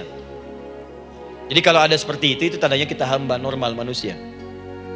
Fa inni qarib, kata Allah, katakan Muhammad SAW, katakan kepadanya, janganlah mencari aku dekat. Dekat, jangan mencari aku dekat. Jadi Bu, ketika kita butuh Allah, langsung dijawab oleh Allah. Kamu mau apa? Aku dekat. Itu secara psikologi memberikan ketenangan yang paling dalam. Saya belum datang di sini sampai jam 8. Ibu tanya panitia, ustadznya mana sih? Ukti, ustadznya mana? Jawaban pertama misalnya, ini belum jelas di ustadznya. Gak ada kabar. Yang kedua mengatakan, tenang saja, ustadz sudah dekat. Maka yang kedua itu lebih menenangkan kepada kita. Ketika ibu mencari, ya Allah, saya sedang ada masalah, langsung dijawab oleh Allah. Tenang, aku dekat denganmu. Mau minta apa? Itu Bu. Jadi kalau ibu sedang punya persoalan, psikologi Al-Quran mengatakan, langsung merasakan Allah tuh bersama kita, dekat, menunggu kita mau minta apa. Ibu punya masalah dengan suami, ingin mengadu. Lu kata Allah, saya dekat, kamu kenapa? Ada masalah apa? Ayo minta, ayo cerita. Mohon. Ibu punya masalah dengan anak. Ibu punya masalah dengan tetangga, di pekerjaan, kehidupan sosial. Kata Allah, saya dekat. Nah, perasaan itu hadirkan dalam jiwa kita. Ini sekarang jarang didapatkan. Jadi kalau ada masalah itu, hal pertama yang dilakukan itu belum ingat Allah itu masalahnya. Di kebanyakan manusia itu kalau punya masalah, selalu ingin yang pertama itu solusinya. Bukan Allahnya. Kan pemilik solusinya Allah. Jadi kalau kita ingat pada yang memiliki, maka apapun yang kita minta akan diberikan. Bahkan ada orang yang saking ingatnya dengan Allah, sebelum minta sudah dikabulkan. Itu yang dahsyat. Nah, sekarang setelah kita paham tentang kedekatan ini, kemudian kita praktekkan. Jadi Bu, ya maaf ya, ketika ibu punya masalah apapun, yang pertama diingat Allah. Allah, Engkau telah berjanji, Engkau pasti akan tepati. Ya Allah, sekarang aku ada persoalan. Nah, sekarang teruskan ayatnya. Ujibu da'watad da'i idza da'an. Ujib.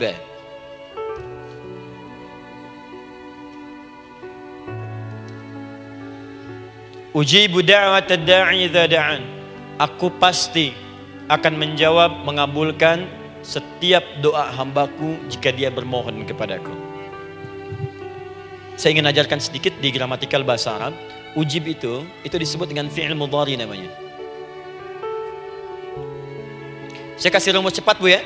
Insya Allah kalau ibu fokus dengan rumus ini, ibu nanti bisa memahami Al-Quran dengan baik. Saya kasih satu kalimat, hafalkan baik-baik. Ini gampang kok. Anita. Ya, Anita. Sudah? Anita. Baik. Hamzah, nun, ya, ta. Satukan Anita. Kalau di dalam kalimat ibu baca Al-Quran, di depannya ada huruf hamzah ini, atau nun, atau ya, atau ta, maka itu rumus mudhari namanya. Gak usah dihafalkan mudharinya, ya, gak usah dihafalkan sampai bikin misalnya satu ungkapan Anita istrinya Pak Mudhari, gak usah, gak ada kerjaan, ya, gak usah dihafal. Saya hanya ingin tunjukkan pemahaman.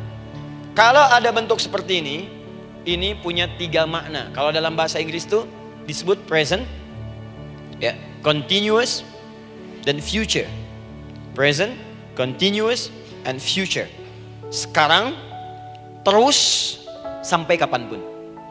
Sekarang, terus berlangsung, continuous, and future, sampai kapanpun di masa depan.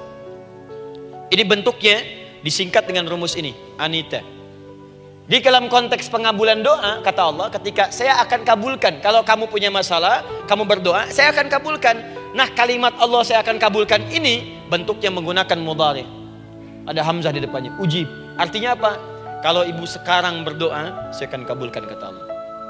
Terus kamu berdoa, saya akan jawab. Nanti pun punya masalah di masa depan, kamu berdoa, saya jawab juga. Jadi artinya tidak ada doa yang sia-sia. Semua doa, ingat, sepanjang kita butuhkan, pasti Allah berikan. Doa itu, sepanjang kita butuhkan, pasti akan dijawab.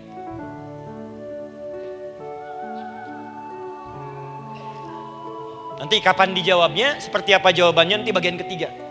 Kadang-kadang minta sekarang, dijawabnya nanti. Minta sekarang, dijawab sekarang.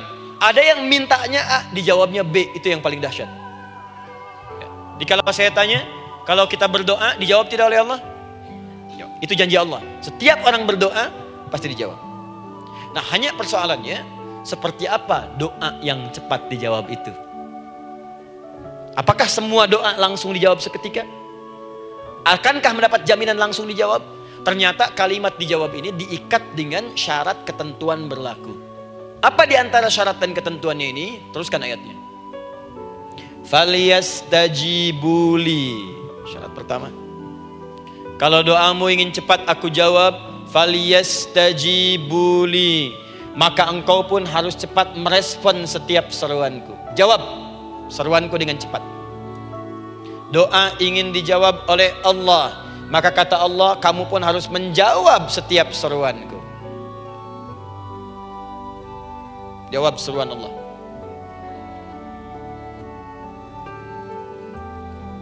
Ayo respon, adil. Maunya dapat gaji aja, kerja nggak mau. Ya?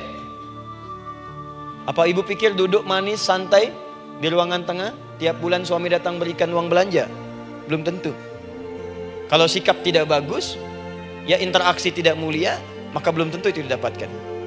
Maka syarat pertama kata Allah, kalau doamu ingin cepat aku jawab, maka setiap aku seru, cepatlah engkau kemudian kerjakan dan jawab itu. Jadi ternyata seruan Allah itu terkait berkelindan dengan pengabulan doa. Jadi ketika ibu diseru oleh Allah, diminta diperintahkan sesuatu oleh Allah, sebetulnya itu kunci untuk mendapatkan jawaban doa kita, Bu. Dipanggil kita, ayo cepat datang ke sini. Mau minta apa? Minta, saya kasih. Apa di antara kunci doa itu, Ustaz? Yuk kita lihat. Adalah jawaban dari seruan Allah. Apa di antara seruan Allah itu? Saya beri contoh satu misalnya. Allah perintahkan kita untuk sholat.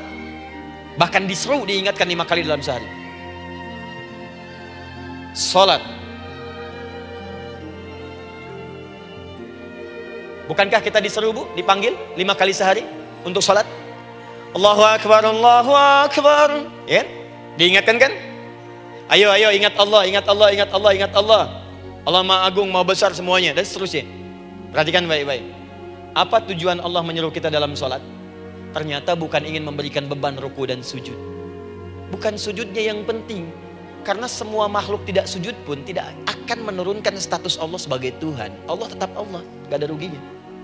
Yang rugi kita. Ternyata ketika disuruh sujud, disuruh ruku itu, ternyata yang ditunggu itu bukan ruku sujudnya. Allah nunggu, punya masalah apa? Mau minta apa? Karena itu dalam ilmu fikih, ibu buka semua kitab fikih. Salat itu secara bahasa disebut dengan doa. Nama lain dari doa adalah salat. As-salatu hiya doa. Salat adalah doa. Karena itu semua bacaan dalam salat doa semua. Coba lihat. Baru takbir Allahu Akbar, doa iftitah. Al-Fatihah doa, Bu. Jangan dikira Al-Fatihah nggak ada doanya. Nih, nanti saya berikan cepat ya. Ini highlight dulu. Highlight dulu. Dalam salat itu ada 4 keadaan. Ingat ini baik-baik. Nanti ibu manfaatkan, minimal zuhur lakukan. Ada berapa keadaan? 4. Ada 4 posisi, 4 keadaan dalam salat.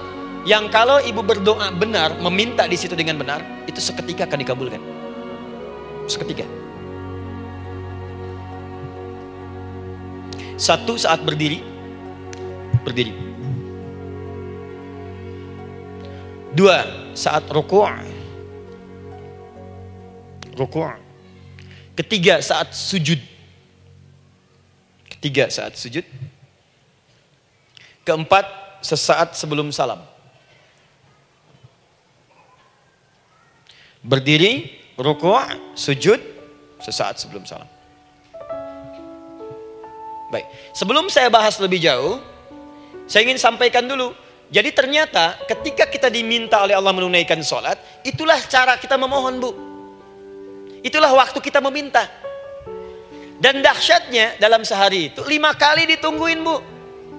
Mana ada manusia di muka bumi ini buka pintu rumahnya 5 kali sehari cuma untuk memberikan apa yang dibutuhkan. Sesoleh-solehnya Ustadz, gak ada yang mengatakan, ayo 5 kali sehari datang aja ke rumah saya. Kalau butuh apa-apa ambil. Butuh kulkas, ambil kulkasnya. Butuh TV, ambil. Gak ada begitu. Allah itu maha baiknya, 5 kali sehari dipanggil. Dari subuh sampai zuhur. Kita bangun tidur aja, punya masalah nggak? Ayo minta, disuruh sholat 2 rakaat. Dan sholatnya nggak usah banyak-banyak, 2 rakaat aja dulu supaya nggak ada beban. Itu pun kadang-kadang masih lupa berapa rakaat kita sholat. Ya. Ayo sujud, disuruh minta, punya masalah nggak? Terus dari subuh sampai ke siang dipanggil lagi. Punya masalah lagi nggak? Disuruh zuhur 4 rakaat. Karena waktunya cukup panjang, suruh 4. Ayo minta. Ada masalah apa? Minta sujud kita. Minta mohon. Dari zuhur ke asar ditanya lagi, ada masalah nggak? Panggil lagi. Ke maghrib sampai ke isya sebelum tidur, supaya tidurmu enak, masalah nggak ada, tenang, nikmat, nyaman istirahatnya. Ada masalah nggak? Disuruh sholat lagi. Jadi kalau orang paham sholat itu kunci kebahagiaan, dia akan senang menunaikan sholat. Makanya ketika ibu bertanya, kenapa saya sholat? Dijawab oleh muadzin, hayya 'alas shalah, ayo sholat. Kenapa sih sholat? Hayya 'alal falah, yuk bahagia, ayo tenang, yuk dapatkan apa yang kamu inginkan, falah. Jadi kalau orang paham sholat itu menyelesaikan persoalan, tentu orang akan berbondong-bondong semangat untuk menunaikan sholat.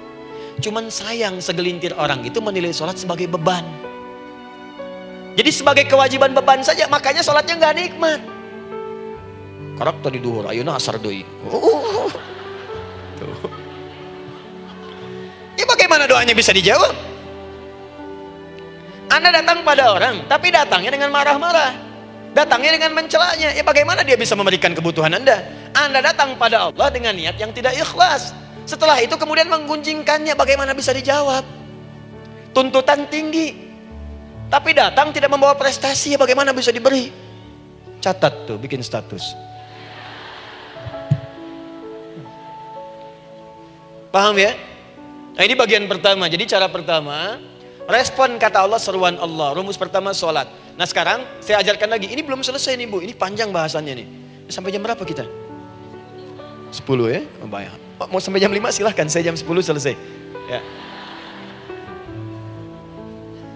Lihat sini. Oke, saya punya sekitar 1 jam kurang ke depan. Saya ingin terangkan sedetil-detilnya gitu ya. Dan saya hanya menyampaikan isi Al-Quran. Quran, hadis, Quran, hadis. Sekarang gini, Ustadz saya sekarang paham, sholat berarti kunci untuk menyelesaikan masalah. Di sholat saya akan memohon. Sekarang Ustadz, bagaimana cara saya merespon sholat? Kan kata Allah, saya menyeru, respon gitu kan? Kita dipanggil sholat nih, Allahu Akbar, dipanggil. Bagaimana cara meresponnya? Sebelum minta. Awas, ibu ingin datang mengajukan proposal. Datang kepada wali kota, datang kepada gubernur, datang kepada presiden, datang kepada menteri sebelumnya. Bukankah ibu mempersiapkan diri? Penampilan ditata, proposal dibagus-bagusin gitu kan? Yang paling hebat itu kadang-kadang malam-malam latihan depan cermin. Bapak wali kota yang saya hormati. Lihat semuanya tuh. Dan yang paling luar biasa, maaf ya, janjian jam 7 dengan Pak Wali Kota, datang jam 6 ke Balai Kota. Sekarang ibu punya janji dengan Allah. Janji itu sudah diketahui sebelum pertemuannya. Kalau tidak percaya, 5 waktu ini ibu sudah hafal Bu. Ya, bahkan disuruh ngapalin oleh Allah. Buka Quran surah ke-4. Surah ibu, surah mama, An-Nisa. Ayat 103, Quran surah 4 ayat 103. فَإِذَا قَضَيْتُمُ الصَّلَاةَ فَاذْكُرُوا اللَّهَ قِيَامًا وَقُعُودًا وَعَلَى جُنُوبِكُمْ فَإِذَا اطْمَأْنَنْتُمْ فَأَقِيمُوا الصَّلَاةَ. Lihat ujung ayatnya. Inna as-salata kanat 'alal mu'minina kitaban mawquta. Sungguh semua waktu salat itu telah ditetapkan waktunya bagi orang beriman. Itu terjemahan biasa. Kalau terjemahkan pakai ilmu balaghah, sungguh orang beriman itu hafal waktu-waktu salat. Tahu waktunya. Apalagi kalau di waktu itu ibu punya kepentingan, pasti hafal. Kalau ibu benar memprioritaskan sholat dan menilai sholat sebagai solusi hidup, menilai sholat sebagai kebutuhan, ibu pasti akan hafalkan itu Bu. Nih ya, ibu dapat bagian arisan nih, bulan ini misalnya. Dan memang bagian jatah ibu, demi Allah saya katakan, sebulan sebelumnya ibu sudah hafal tanggalnya kapan. Bahkan di kalender tuh diwarnain. Papa, bagian mama nanti bulan ini. Dicatat semua, di tempat siapa, jam berapa, datang dengan penuh keceriaan dan kebanggaan. Luar biasa. Hanya untuk urusan dunia yang itu habis gitu. Jika dia tidak meninggalkan ibu, ibu yang meninggalkan dia duluan. Sekarang 5 kali sehari semua diberikan, bahkan lebih daripada dunia dan seisinya. Harusnya sih wajarnya dihafalkan waktunya dan ibu hafal. Ayo, subuh jam berapa sekarang? Lihat sini, bukan ke atas. Ditutup tuh. Tuh, sana tuh. Subuh jam berapa? Ayo ngelihat ke sana, 4:43. Zuhur jam berapa? Tuh. Asar, maghrib, isya. Itu kan kunci ibadah. Dan kunci ijabah, kunci ibadah, kunci ijabah. Di situ ada pengabulannya. Ini gimana mau minta, waktu permintaannya aja nggak hafal. Gimana mau bermohon, datangnya aja telat. Karena itu, bagaimana cara merespon seruan Allah? Diaturlah di Quran surah kedua ayat 152. Paling kanan sebelah bawah. Quran surah kedua ayat 152. Ibu masih ingat? Bukankah sholat disebut sebagai zikir? Masih ingat? Ya, di surah ke-20 ayat 14. Wa aqimis sholata lidzikri, tunaikan sholat sebagai zikir kepadaku. Sekarang lihat ya. Lihat ketentuan Allahnya. Kalau ibu dipanggil untuk sholat, dipanggil untuk zikir, cepat respon. Ibu cepat respon, Allah pun akan cepat merespon permintaan ibu. Lihat kalimatnya. Fadhkuruni adzkurkum.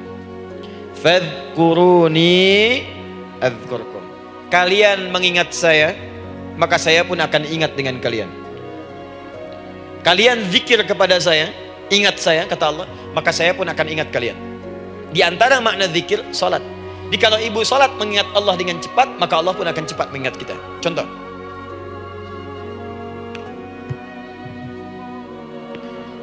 Saya ambil waktu subuh misalnya.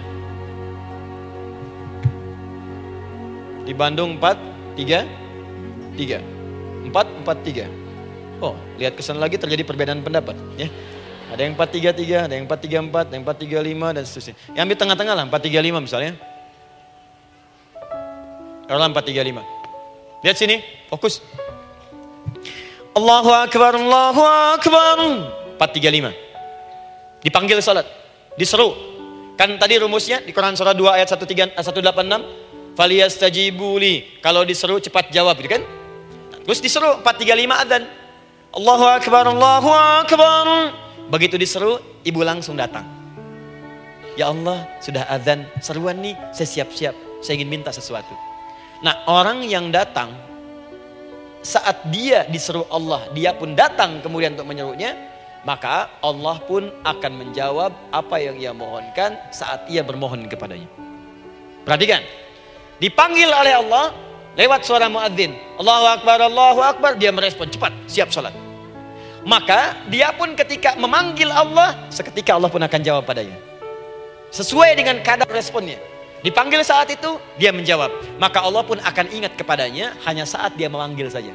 Di saat panggil, diingat. Panggil, diingat. Jelas? Ini yang hebat. Dipanggil 4:35. Allahu Akbar, Allahu Akbar. Dia sudah ingat dari sejak jam 3:45. Dia bangun jam 3. Bisa. Padahal belum dipanggil. Datang. Bahkan Masya Allah, melakukan warming up dulu. Tahajud, istighfar, baca Al-Quran sebelum dipanggil. Masya Allah Bu, ibu mau datang misalnya ke istana, janjian jam 7, datang jam 6. Di situ ibu kerjakan yang baik-baik dulu. Wah, lihat. Terus kelihatan CCTV kan. Wah, ini orang bagus banget nih. Mulia, bagus. Sampah diambilin, disapu. Kelihatan. Itu ibu belum datang pun udah dipanggil duluan. Ada orang yang belum dipanggil sudah datang menghadap Allah. Tahajud dia, zikir dulu, istighfar dulu. Ini orang, maaf ya, walaupun dia belum memanggil Allah, Allah sudah menyelesaikan semua persoalannya. Di orang-orang yang selalu ingat kepada Allah, walaupun Allah dalam waktu tidak memanggilnya, maka Allah akan mengingatnya sekalipun orang ini belum bermohon kepadanya. Maka ibu nanti akan temukan orang-orang yang langsung diselesaikan persoalannya oleh Allah bahkan sebelum dia bermohon kepadanya. Ada orang yang seakan gak punya masalah Bu. Bukan nggak punya masalah, sebab setiap dia punya masalah, masalahnya diringankan oleh Allah. Seakan-akan nggak ada beban. Ini indah hidupnya. Enak. Butuh sesuatu, sebelum nyari, datang. Ada persoalan, senyum dikit, selesai. Orang macet mengeluh, bikin status, dia macet malah senang. Dan hatinya dilapangkan oleh Allah. Bayangkan ada janji rapat jam 9, setengah 9 masih macet. Diprediksi di Google akan sampai 2 jam lagi. Yang lain mengeluh, telepon sana, telepon sini, ini. Dia nggak aja, lapang aja. Alhamdulillah ya Allah, kasih macet. Murotal, saya mau dengerin surah Al-Baqarah. Buka, hafalin. Partnernya nelpon. Sampai di mana, akhi? Ini sampai di surah Al-Baqarah ayat 186. Tidak ada yang sia-sia dari Allah. Sabar ya di sana. Ya, atau kita bisa koneksikan dari sini apa yang bisa saya selesaikan sekarang di sini, sehingga sampai sana kita tinggal kesimpulan saja. Tenang hatinya. Gak ada gerasak, gerusuk, gelisah gini, telepon sana sini, klaksonin, dasar lampu merah, lama, birunya sebentar. Padahal biru nggak ada, yang ada hijau kan. Jadi kalau sudah begitu enak, Bu. Yang perempuan ada di Quran Maryam. Maryam kan perempuan. Dan Maryam itu bukan nabi, bukan rasul, ingin memberikan pesan kepada ibu, perempuan dimanapun. Tidak harus jadi nabi supaya doa cepat dikabulkan. Tidak harus menjadi rasul. Ini Maryam bukan nabi, bukan rasul. Tapi dia ini luar biasa. Sebelum dipanggil udah datang. Zikirnya tak terlukiskan. Mohon kepada Allahnya luar biasa. Menjaga diri dari hal yang dilarang oleh Allah. Apa hasilnya? Sebelum diberikan bahkan oleh pamannya, sudah ada kebutuhannya. Quran surah ketiga ayat 37. Kullama dakhala 'alaiha Zakaria al-mihraba wajada 'indaha rizqa. Setiap pamannya mau memberikan kebutuhan Maryam, sudah ada di dalamnya. Sudah ada. Itu luar biasa. Mau makan, makanan ada. Mau anggur, anggur ada. Ya. Wah, itu luar biasa. Jadi bermohon bahkan sebelum waktunya. Sentuhlah ia tepat di hatimu, maka ia akan jadi milikmu untuk selamanya. Wah, itu doa tuh. Aduh, mana-mana. Paham? Tuh. Jadi kalau yang standar-standar saja itu biasa. Maka datang sebelum waktunya. Datang. Atau datang pas dipanggil. Standar. Jadi kalau 4.35 adzan, Allahu Akbar, Allahu Akbar. Ibu bangun. Siap sholat, siap sholat. Itu standar. Yang dulu bahagia. Naikin lagi levelnya. Yang celaka itu ya ini nih. Dipanggil 4.35. Baru bangun 5.34.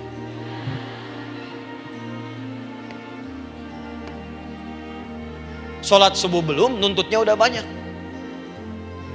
Ya Allah, kurang apa lagi aku bermohon kepadamu. Sudah aku meminta sekarang, sholat subuh aja belum. Jadi mana keadilannya? Jadi yang pertama, respon seruan Allah. Disitulah Allah pun akan cepat merespon apa yang kita kemudian butuhkan. Jadi yang pertama lewat sholat ya Bu ya. Ingat sholat. Dan sholat itu tadi dari 4 posisi saya ajarkan yang pertama saja satu. Supaya nggak terlampau panjang ya. Berdiri Bu. Saya ajarkan satu, setiap ibu dalam keadaan berdiri dan membaca Al-Fatihah pada kalimat iyyaka na'budu wa iyyaka nasta'in. Ingat, pada kalimat iyyaka na'budu wa iyyaka nasta'in, maka sertakanlah di hati kita apa persoalan yang dirasakan untuk bermohon kepada Allah. Saya ajarkan cepat, kalau ibu mau belajar lebih detail, ikuti kajian kami di fikih salat, sifat salat Nabi SAW. Nanti saya terangkan semua dalilnya. Insya Allah sepanjang yang saya ketahui. Baik, dasarnya ini, dasarnya Quran surah ketiga ayat 38 sampai 39. Dan dikuatkan nanti di hadis qudsi. Ibu kenal Nabi Zakaria? Ya kenal ya. Ya selamat lah Bu. Alhamdulillah. Episode ke-15 kenal Nabi Zakaria, luar biasa. Alhamdulillah. Nabi Zakaria punya persoalan, sudah berumah tangga, belum ada keturunan, fisiknya sudah letih, rambutnya sudah memutih, dan mohon maaf istrinya divonis menopause dan mandul secara medis klinis. Apa yang beliau kerjakan? Sholat. Dalam sholatnya bermohon kepada Allah. Perhatikan permohonannya. Qala rabbi habli min ladunka dzurriyyatan thayyibah. Ya hunalika da'a Zakaria rabbah, qala rabbi habli min ladunka dzurriyyatan thayyibah innaka sami'ud du'a. Ya Allah, aku bermohon kepadamu, anugerahkan aku keturunan. Semua mengatakan aku gak mungkin punya keturunan. Hanya engkau yang tidak punya batas dalam pemberian. Engkau pasti mendengar doa saya. Kalau pada yang maha mendengar tidak mengabulkan juga, lantas kepada siapa lagi aku mesti memohon? Doa ini dipanjatkan oleh beliau dalam keadaan sholat, sedang berdiri dalam sholatnya. Jadi ibu maaf ya, tolong jangan salah berpikir, semua nabi dan rasul, orang soleh sebelumnya itu sholat. Cuma kita lebih sempurna gerakan dan jumlahnya, sempurna. Orang dulu sholat. Nabi Musa sholat, Quran surah 20 ayat 14. Nabi Isa sholat, Quran surah 19 ayat 31 sampai 33. Nabi Ismail sholat, Quran surah 19 ayat ke-55. Semua sholat. Sholat. Nabi Zakaria saat punya masalah, sholat. Dalam berdirinya minta dalam sholatnya. Dari mana Ustadz taunya beliau minta dalam berdiri dalam sholat? Ayat 39-nya baca. Quran surah ketiga ayat 39. Fanadatul malaika, maka doanya itu dijawab oleh Allah. Datang malaikat menyampaikan jawaban. Wa huwa qaimun yusalli fil mihrab. Sedangkan beliau masih berdiri dalam sholatnya di mihrab. Masih berdiri dalam sholat. Sholat. Di dalam sholat itu minta. Makanya semua bacaan sholat itu permintaan isinya. Dan dikabulkan oleh Allah. Annallaha yubashshiruka bi Yahya. Allah kasih kabar gembira, engkau akan punya anak, langsung namanya dari Allah Yahya. Artinya hidup yang mustahil menurut manusia. Lahir dari rahim seorang perempuan yang divonis monopos dan mandul menurut medis. Kata Allah tidak ada yang mustahil bagiku. Lahir dan hidup dia, Yahya. Kapan terjadinya? Sedang sholat. Kapan saat sholatnya? Berdiri. Nah yang paling menarik bu, umatnya Nabi Muhammad SAW ditunggu oleh Allah 5 kali dalam sehari. Dan dimintakan sebelum sholat untuk menyiapkan permohonannya. Maka turunlah Quran surah kedua ayat ke-45. Ibu lihat ayatnya. Wasta'inu bis-sabri was-salah. Bahkan ditegaskan lagi di Quran surah kedua ayat 153. Paling kanan sebelah bawah. Ya ayyuhalladzina amanu ista'inu bis-sabri was-salah. Yang pertama nggak pakai panggilan iman. Wasta'inu, kata Allah, hei, kalau kamu punya masalah, jangan mengeluh, jangan berkeluh kesah, jangan terlampau banyak gelisah, cepat siapkan dirimu untuk menunaikan sholat. Siapkan permohonanmu, minta kepada aku lewat sholat. Kalau belum yakin, disebutkan imannya. Ya ayyuhalladzina amanu, hei orang-orang yang masih merasa punya iman, katanya punya iman. Jadi kalau ibu nggak mau minta lewat sholat, dipertanyakan imannya. Kamu punya iman nggak? Kata Allah, yakin nggak dengan saya? Kalau punya masalah jangan mengeluh. Datang pada saya minta. Lewat sholat, saya panggil sholat minta. Kalau masih merasa punya iman. Tuh, iman kita tuh dipertaruhkan di situ. Nah sekarang, saya berikan rumus bahasanya. Allah memanggil kita dengan bentuk jama, perintah jama. Wasta'inu, wasta'inu. Itu bentuk perintah. Wasta'inu, bentuk perintah.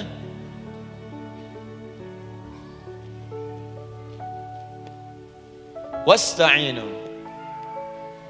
Dan jika kalian, perhatikan cara menerjemahkannya, dan jika kalian punya persoalan dalam hidup, punya kebutuhan, maka bergegaslah siapkan dirimu untuk minta kepadaku solusi. Wasta'inu, dan mintalah oleh kalian pertolongan, solusi. Bisabri wassalah. Pertama sabar dulu. Sebelum sholat, sabar dulu dengan itu. Tahan dulu, terima dulu. Jangan mengeluh, terima dulu. Nanti dalam sholat minta solusi, itu maksudnya. Punya masalah sekarang jam 9 lewat, sabar, tahan dulu. Koreksi diri, istighfar, nanti zuhur minta. Atau duha sekarang sholat, datang ke masjid, sholat duha minta. Tahiyatul masjid minta sekarang, sabar. Disabar, terima dulu. Jangan mengeluh, sabar, ingat, terima, sabar. Karena Allah mustahil memberikan ujian masalah kalau kita tidak sanggup menerimanya. La yukallifullahu nafsan illa.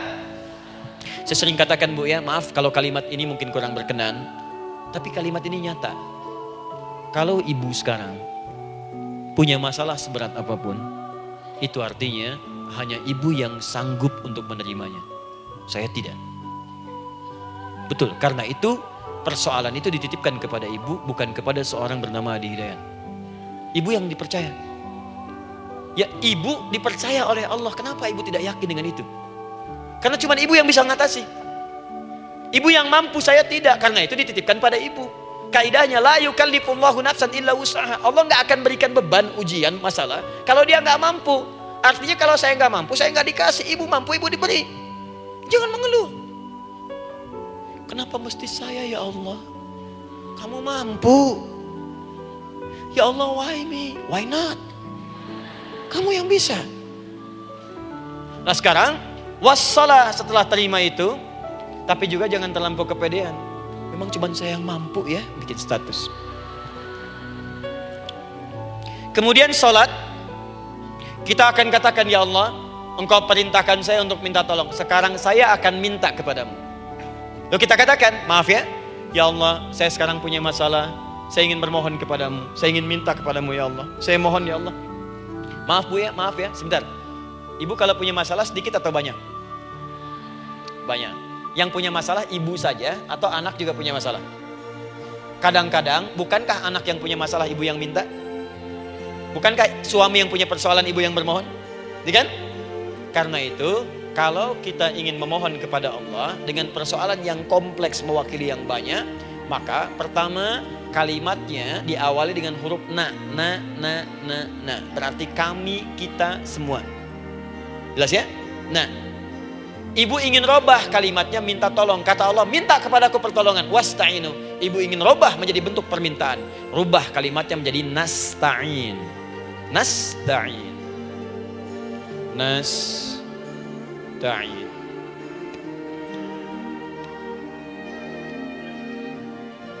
Wasta'inu nasta'in. Minta kepada siapa tadi? Allah. Boleh minta kepada selain Allah? Tidak. Hanya kepada Allah saja? Hanya kepada Allah saja. Hanya kepadamu ya Allah. Tidak kepada yang lain. Maka kalimatnya menjadi iyyaka. Iyyaka. Hanya kepadamu saja ya Allah. Engkau berjanji, kalau ada masalah minta aku berikan. Sekarang hanya kepadamu saja ya Allah aku bermohon. Maka kalimatnya namanya iyyaka nasta'in. Sekarang saya tanya kepada ibu, apakah dalam sholat ibu membaca kalimat iyyaka nasta'in? Tuh. Saya mau tanya, ibu bacanya saat ruku atau saat sujud? Berdiri. Gak ada orang ruku baca kalimat ini. Allahu Akbar, iyyaka na'budu wa iyyaka nasta'in. Berdiri. Iyyaka na'budu wa iyyaka. Nah, sekarang saya bacakan hadis qudsinya. Tersambung dari Nabi sallallahu alaihi wasallam. Qala Rasulullah sallallahu alaihi wasallam, qala Allah azza wa jalla. Allah langsung yang berfirman lewat hadis qudsi. Perhatikan bahasanya. Qasamtus shalah baini wa baina 'abdi. Saya bagi dalam salat itu dua bagian, antara hak aku dan hak hambaku. Wali 'abdi ma sa'ala. Dan jika benar hambaku menunaikan kewajibannya dengan baik, menjaga hak-hak aku, maka pada saat itu apapun yang dia minta dalam salat aku akan berikan. Apapun. Kapan itu terjadi? Perhatikan kalimatnya. Idza qala al-'abdu. Kalau hamba mulai membaca dalam salatnya, alhamdulillahi rabbil alamin. Alhamdulillahi rabbil alamin. Qala Allah azza wa jalla, seketika Allah menjawab, hamadani 'abdi, hambaku sedang memujiku. Ibu ingat baik-baik Bu ya. Ingat baik-baik. Setiap ibu baca Al-Fatihah dalam salat itu Allah memperhatikan dan menjawab bacaan ibu. Tadi masih ingat ketika saya katakan wa idza sa'alaka 'ibadi anni fa inni qarib, Allah itu dekat. Ya. Wa idza qala al-'abdu ar-rahmanir rahim, kalau hamba melanjutkan ar-rahmanir rahim, qala Allah azza wa jalla, Allah langsung menjawab athna 'alayya 'abdi, hambaku sedang menyanjungku. Wa idza qala al-'abdu maliki yaumiddin, ketika hamba berkata maliki yaumiddin, qala Allah azza wa jalla, Allah menjawab majjadani 'abdi, hambaku sedang mengagungkanku. Sekarang perhatikan kalimat ini. Wa idza qala al-'abdu, jika seorang hamba berkata iyyaka na'budu wa iyyaka nasta'in, ya Allah, sekarang hamba salat ibadah atas perintahmu. Dan hamba minta ya Allah, hamba punya masalah, hamba punya persoalan, dan kau janjikan minta dalam salat. Qala Allah azza wa jalla, Allah jawab, hadza baini wa baina 'abdi, inilah perjanjian aku dengan hambaku. Wali 'abdi, kalau hambaku benar salatnya sampai bacaan ini, masalah apapun yang dia minta sekarang aku akan kabulkan.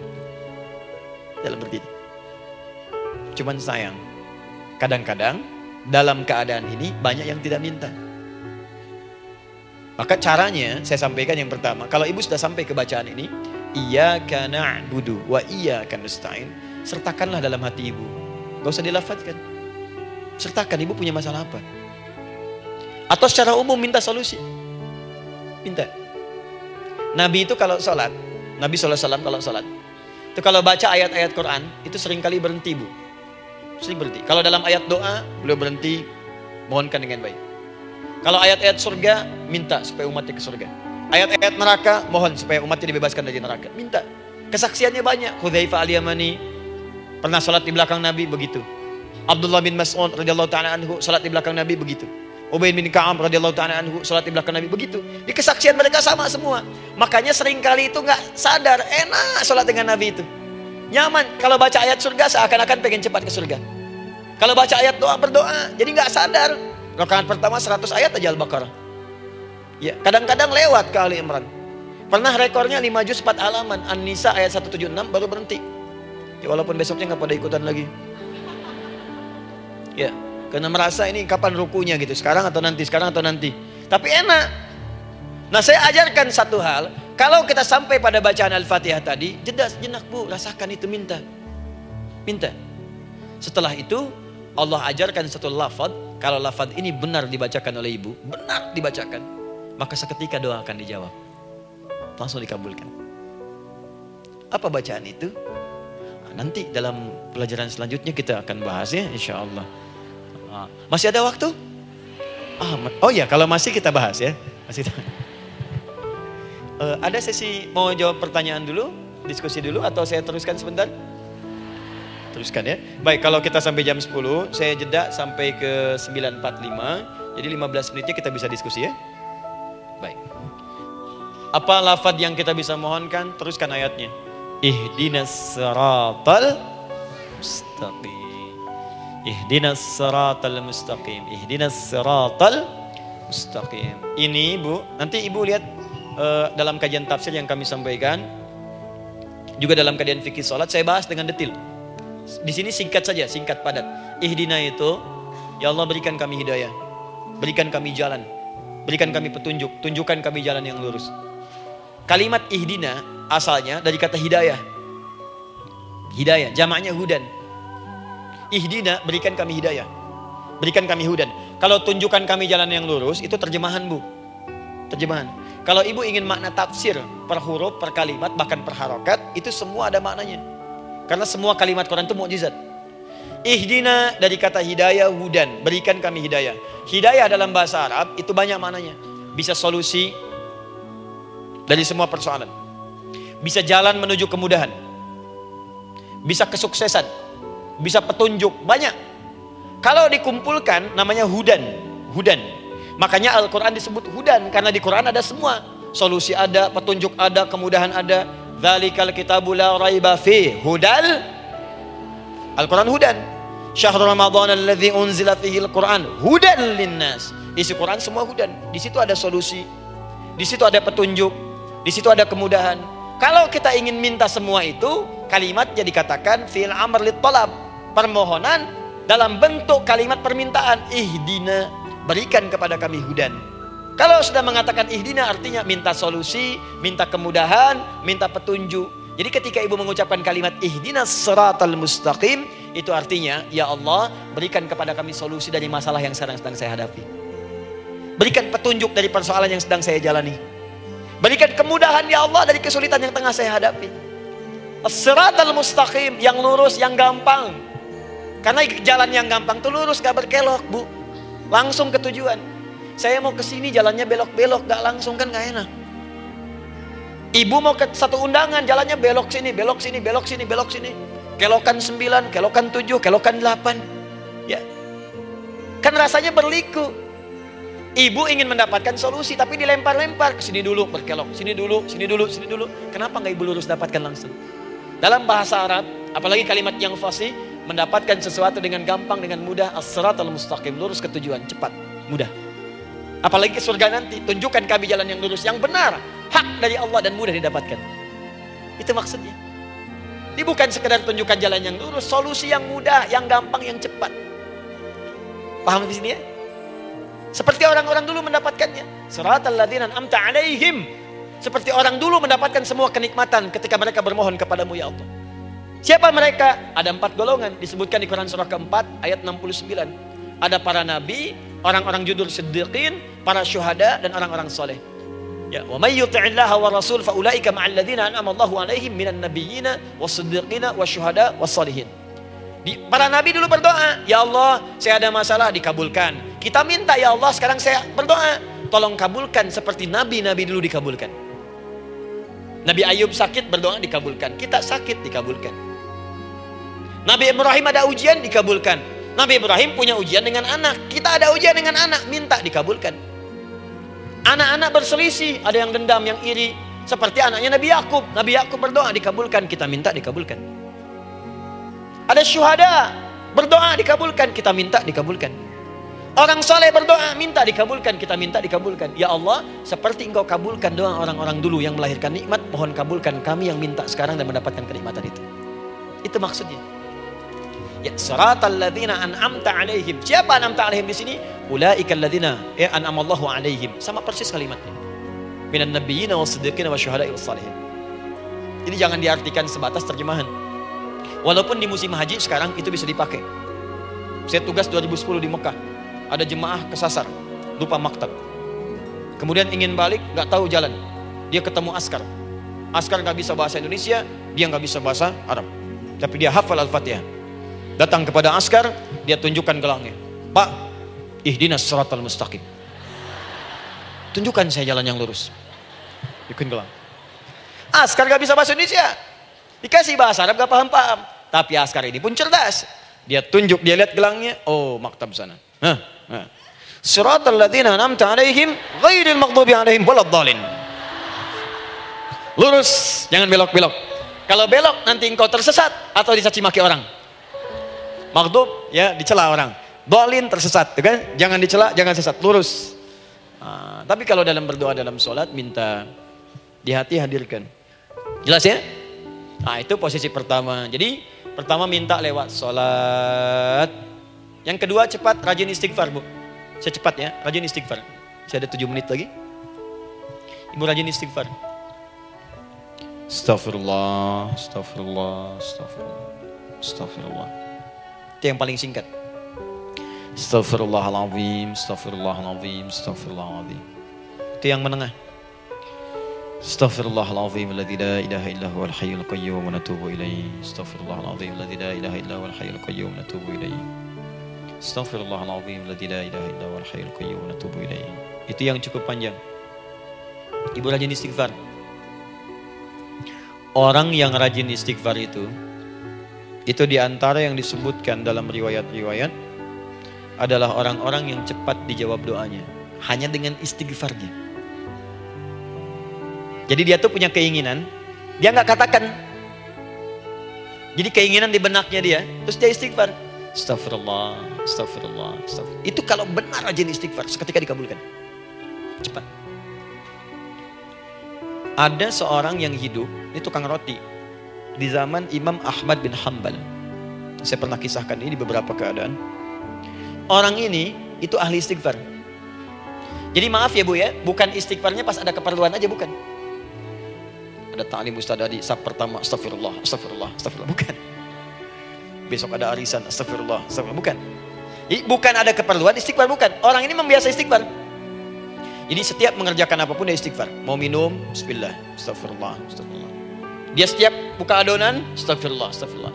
Nah, satu ketika Imam Ahmad itu nggak tahu kenapa pengen datang ke daerah itu. Ya kalau misalnya ibu tinggal di Cicahem, misalnya kan Imam Ahmad tiba-tiba pengen ke Cicahem aja. Terus karena lelah, mampir ke masjid. Istirahat di dalam masjid. Tiba-tiba kata penjaga masjidnya, DKM-nya, marbotnya, ya Syekh, idhab, pergi, nggak boleh tiduran di sini.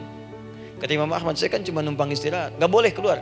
Dan dia nggak tahu kalau itu imam besar. Dan Imam Ahmad itu sudah populer Bu, sangat famous, familiar. Cuman orang kan nggak pernah lihat wajahnya. Dulu kan nggak ada Facebook, nggak ada Instagram, nggak ada handphone, nggak ada apa-apa. Jadi kalau orang terima Ahmad, ya Ahmad aja kemana-mana. Oh, ada Imam Ahmad, dia Imam Ahmad, Imam besar, Imam Syafi'i, Imam besar. Tapi nggak pernah lihat. Sekarang kan udah kelihatan. Ya, udah kelihatan. Sekarang banyak. Makanya orang dulu tuh senang begitu tahu, dikasih tahu Nabi aja ke Madinah Bu, nggak ada yang tahu kalau itu Nabi Muhammad kalau belum pernah lihat. Karena beliau di bawah, Abu Bakar di atas. Abu Bakar kan naik kan, untanya Nabi. Nabi Muhammad pas di bawah gantian tuh di jalan. Orang mengira yang di atas unta Nabi Muhammad, padahal Nabi Muhammad yang jalan kaki, nggak kelihatan. Makanya responnya bodoh ketika tahu Nabi, senang luar biasa. Minta doa, minta ini, minta itu. Orang sekarang tidak. Karena sering banyak lihat di TV, media sosial, begitu ketemu, minta foto. Ini lain kisahnya. Nggak tahu dia, pergi keluar. Kata Imam Ahmad, ya sudah, keluar beliau. Kamu ribut. Istirahat di luar. Di pelataran. Di sini juga nggak boleh. Lihat kalimatnya. Barwah, keluar, pergi. Barwah itu kasar, Bu. Begitu kemudian didebat lagi, saya cuma di luar. Rawah itu dari kata roh, Bu. Itu paling kasar. Artinya keluar dengan rohnya sekalian. Rohnya pun jangan di sini. Ya. Jadi kalau ibu nanti di Masjidil Haram misalnya kan, ada kalimat itu artinya kesal, Bu, askarnya. Ya. Keluar. Misalnya idza bi anti. Enggak mau, saya mau di sini. Ya. Barwa, pergi. Sampai ke rawah dengan rohnya. Itu artinya ibu disuruh pergi. Ya, bukan jangan mengelak lagi. Rawah. Saya bukan rawah, saya rohayati. Suruh pergi. Imam Ahmad pergi tuh akhirnya. Pergi, di jalan kelihatan ada tukang roti tadi. Begitu kelihatan capek lah dipanggil, Syekh, kayaknya lelah, istirahat di sini. Dan tukang roti pun nggak tahu kalau itu Imam Ahmad. Begitu istirahat, duduk, kelihatan Imam Ahmad setiap buka adonan, astagfirullah. Bikin lagi, astagfirullah. Imam Ahmad tahu faidah itu. Tapi ingin menguji si tukang roti ini, ditanya. Ya akhi, kamu ini kenapa setiap Anda menanam adonan itu, tepung itu, Anda mengucapkan istighfar, astagfirullah. Perhatikan jawabannya. Wallahi demi Allah, tidak pernah saya beristighfar dalam setiap aktivitas saya, kecuali Allah selalu mengabulkan doa yang saya mohonkan. Di setiap minta, astagfirullah, itu dikabulkan. Cuman satu yang sampai sekarang belum terkabul. Apa itu kata Imam Ahmad? Saya ini selalu bermohon kepada Allah, ya Allah, mohon sebelum saya wafat atau setelah ia wafat, pertemukan saya ya Allah dengan Imam Ahmad bin Hanbal sebelum saya yang wafat atau wafat Imam Ahmad. Kata Imam Ahmad, astagfirullah, Allahu Akbar. Itu mungkin yang memperjalankan saya kemari. Tiba-tiba pengen ke sini, sampai diusir keluar dari rumah Allah dari masjid, sampai di sini karena istighfar Anda. Sayalah Imam Ahmad bin Hanbal. Astagfirullah. Imam Ahmad ke situ datang. Tolong jangan lakukan pada saya. Salah di hidayat ya Allah. Astagfirullah. Saya jawab lagi dari sana. La haula wala quwata illa billah. Ini istighfar. Nah, kapan istighfar yang baik? Istighfar yang baik dilakukan setelah tahajud sebelum fajar. Saya ulang ya. Setelah tahajud sebelum fajar. Dalilnya Quran surah ke-51 ayat 18. Baca dari ayat 15 sampai 18 ya. Jadi ibu kalau mau seperti itu, rajin tahajud dulu, Bu. Tahajud. Setelah itu biasakan istighfar. Itu latihan dulu, itu baru latihan. Ingat ya, istighfar menjelang fajar di waktu sahar, itu baru latihan. Astagfirullah. Nanti kalau sudah banyak latihan, ibu akan refleks.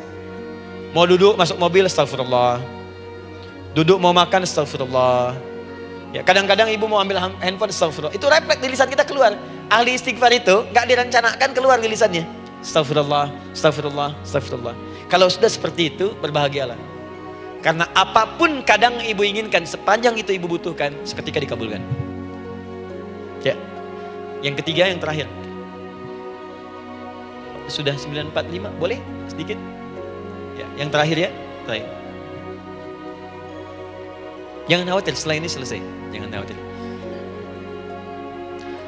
Yang ketiga, ini amalan yang paling dahsyat. Jadi yang pertama minta, dikabulkan. Yang kedua, baru istighfar, dikabulkan. Yang ketiga, nggak ngapa-ngapain, dijawab. Artinya baru terbersit, ada keinginan, jawab seketika.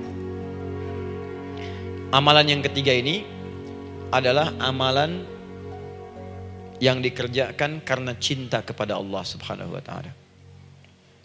Mahabbatillah, kecintaan kepada Allah. Amalan yang dikerjakan karena cinta kepada Allah Subhanahu wa taala. Amalannya mencintai Allah. Beda, Bu. Salat dengan cinta dibandingkan dengan sholat karena memenuhi kebutuhan atau kewajiban saja, itu akan lain. Ibu kalau benar-benar mencintai Allah, maka dalam sholat pun persiapannya akan beda. Saya beri contoh gini ya. Dari pakaian akan lain kata Al-Quran. Quran surah 7 ayat 31. Ya bani Adam khudhu zinatakum 'inda kulli masjid. Hei anak cucu Adam, kalau ada panggilan dari masjid, kenakan pakaian terindahmu. Di orang-orang yang mencintai Allah saat akan sholat, dia akan perhatikan dari pakaiannya. Jauhkan dari yang haram. Terus cari yang paling baik yang dia kenakan. Gak akan sembarangan. Kalau ibu pakai mukena juga cari mukena yang paling indah. Bukan karena pengen dilihat orang. Karena ingin Allah menyaksikan sholat ibu dalam keadaan yang sempurna. Wudu tuh hati-hati gitu. Quran surah ke-5 ayat ke-6. Ya ayyuhalladzina amanu idza qumtum ila shalah faghsilu wujuhakum wa aydiyakum ilal marafiq wamsahu bi ru'usikum wa arjulakum ilal ka'bain. Jadi kalau ada orang beriman mencintai Allah, mau sholat dia mau wudu, wudunya enggak akan sembarangan, Bu. Cuman basuh. Ya, bagian kepala juga harusnya kepala, dia rambut, takut selesai. Sampai ke kaki cuma disodorkan di keran, beres. Itu sih anak kecil juga bisa. Orang ini lain. Dia akan pelan-pelan dilihat secara sempurna. Hati-hati, mesti kerjakan karena Allah, karena ingin baik. Kalau orang sholat hanya kebutuhan saja, maka yang penting dia takbir sampai salam selesai. Tapi ini tidak, dia akan pelajari bagaimana Nabi mengajarkan sholat yang benar. Bagaimana bacaan saya benar. Dia belajar ngaji supaya benar bacaan Fatihahnya. Dia belajar dengan baik supaya khusyuk di dalam sholatnya. Dia pahami satu-satu. Apa artinya Allahu Akbar? Apa artinya Subhana Rabbiyal Azim? Apa artinya Subhana Rabbiyal A'la? Apa artinya Sami Allahu liman hamidah? Dipahami.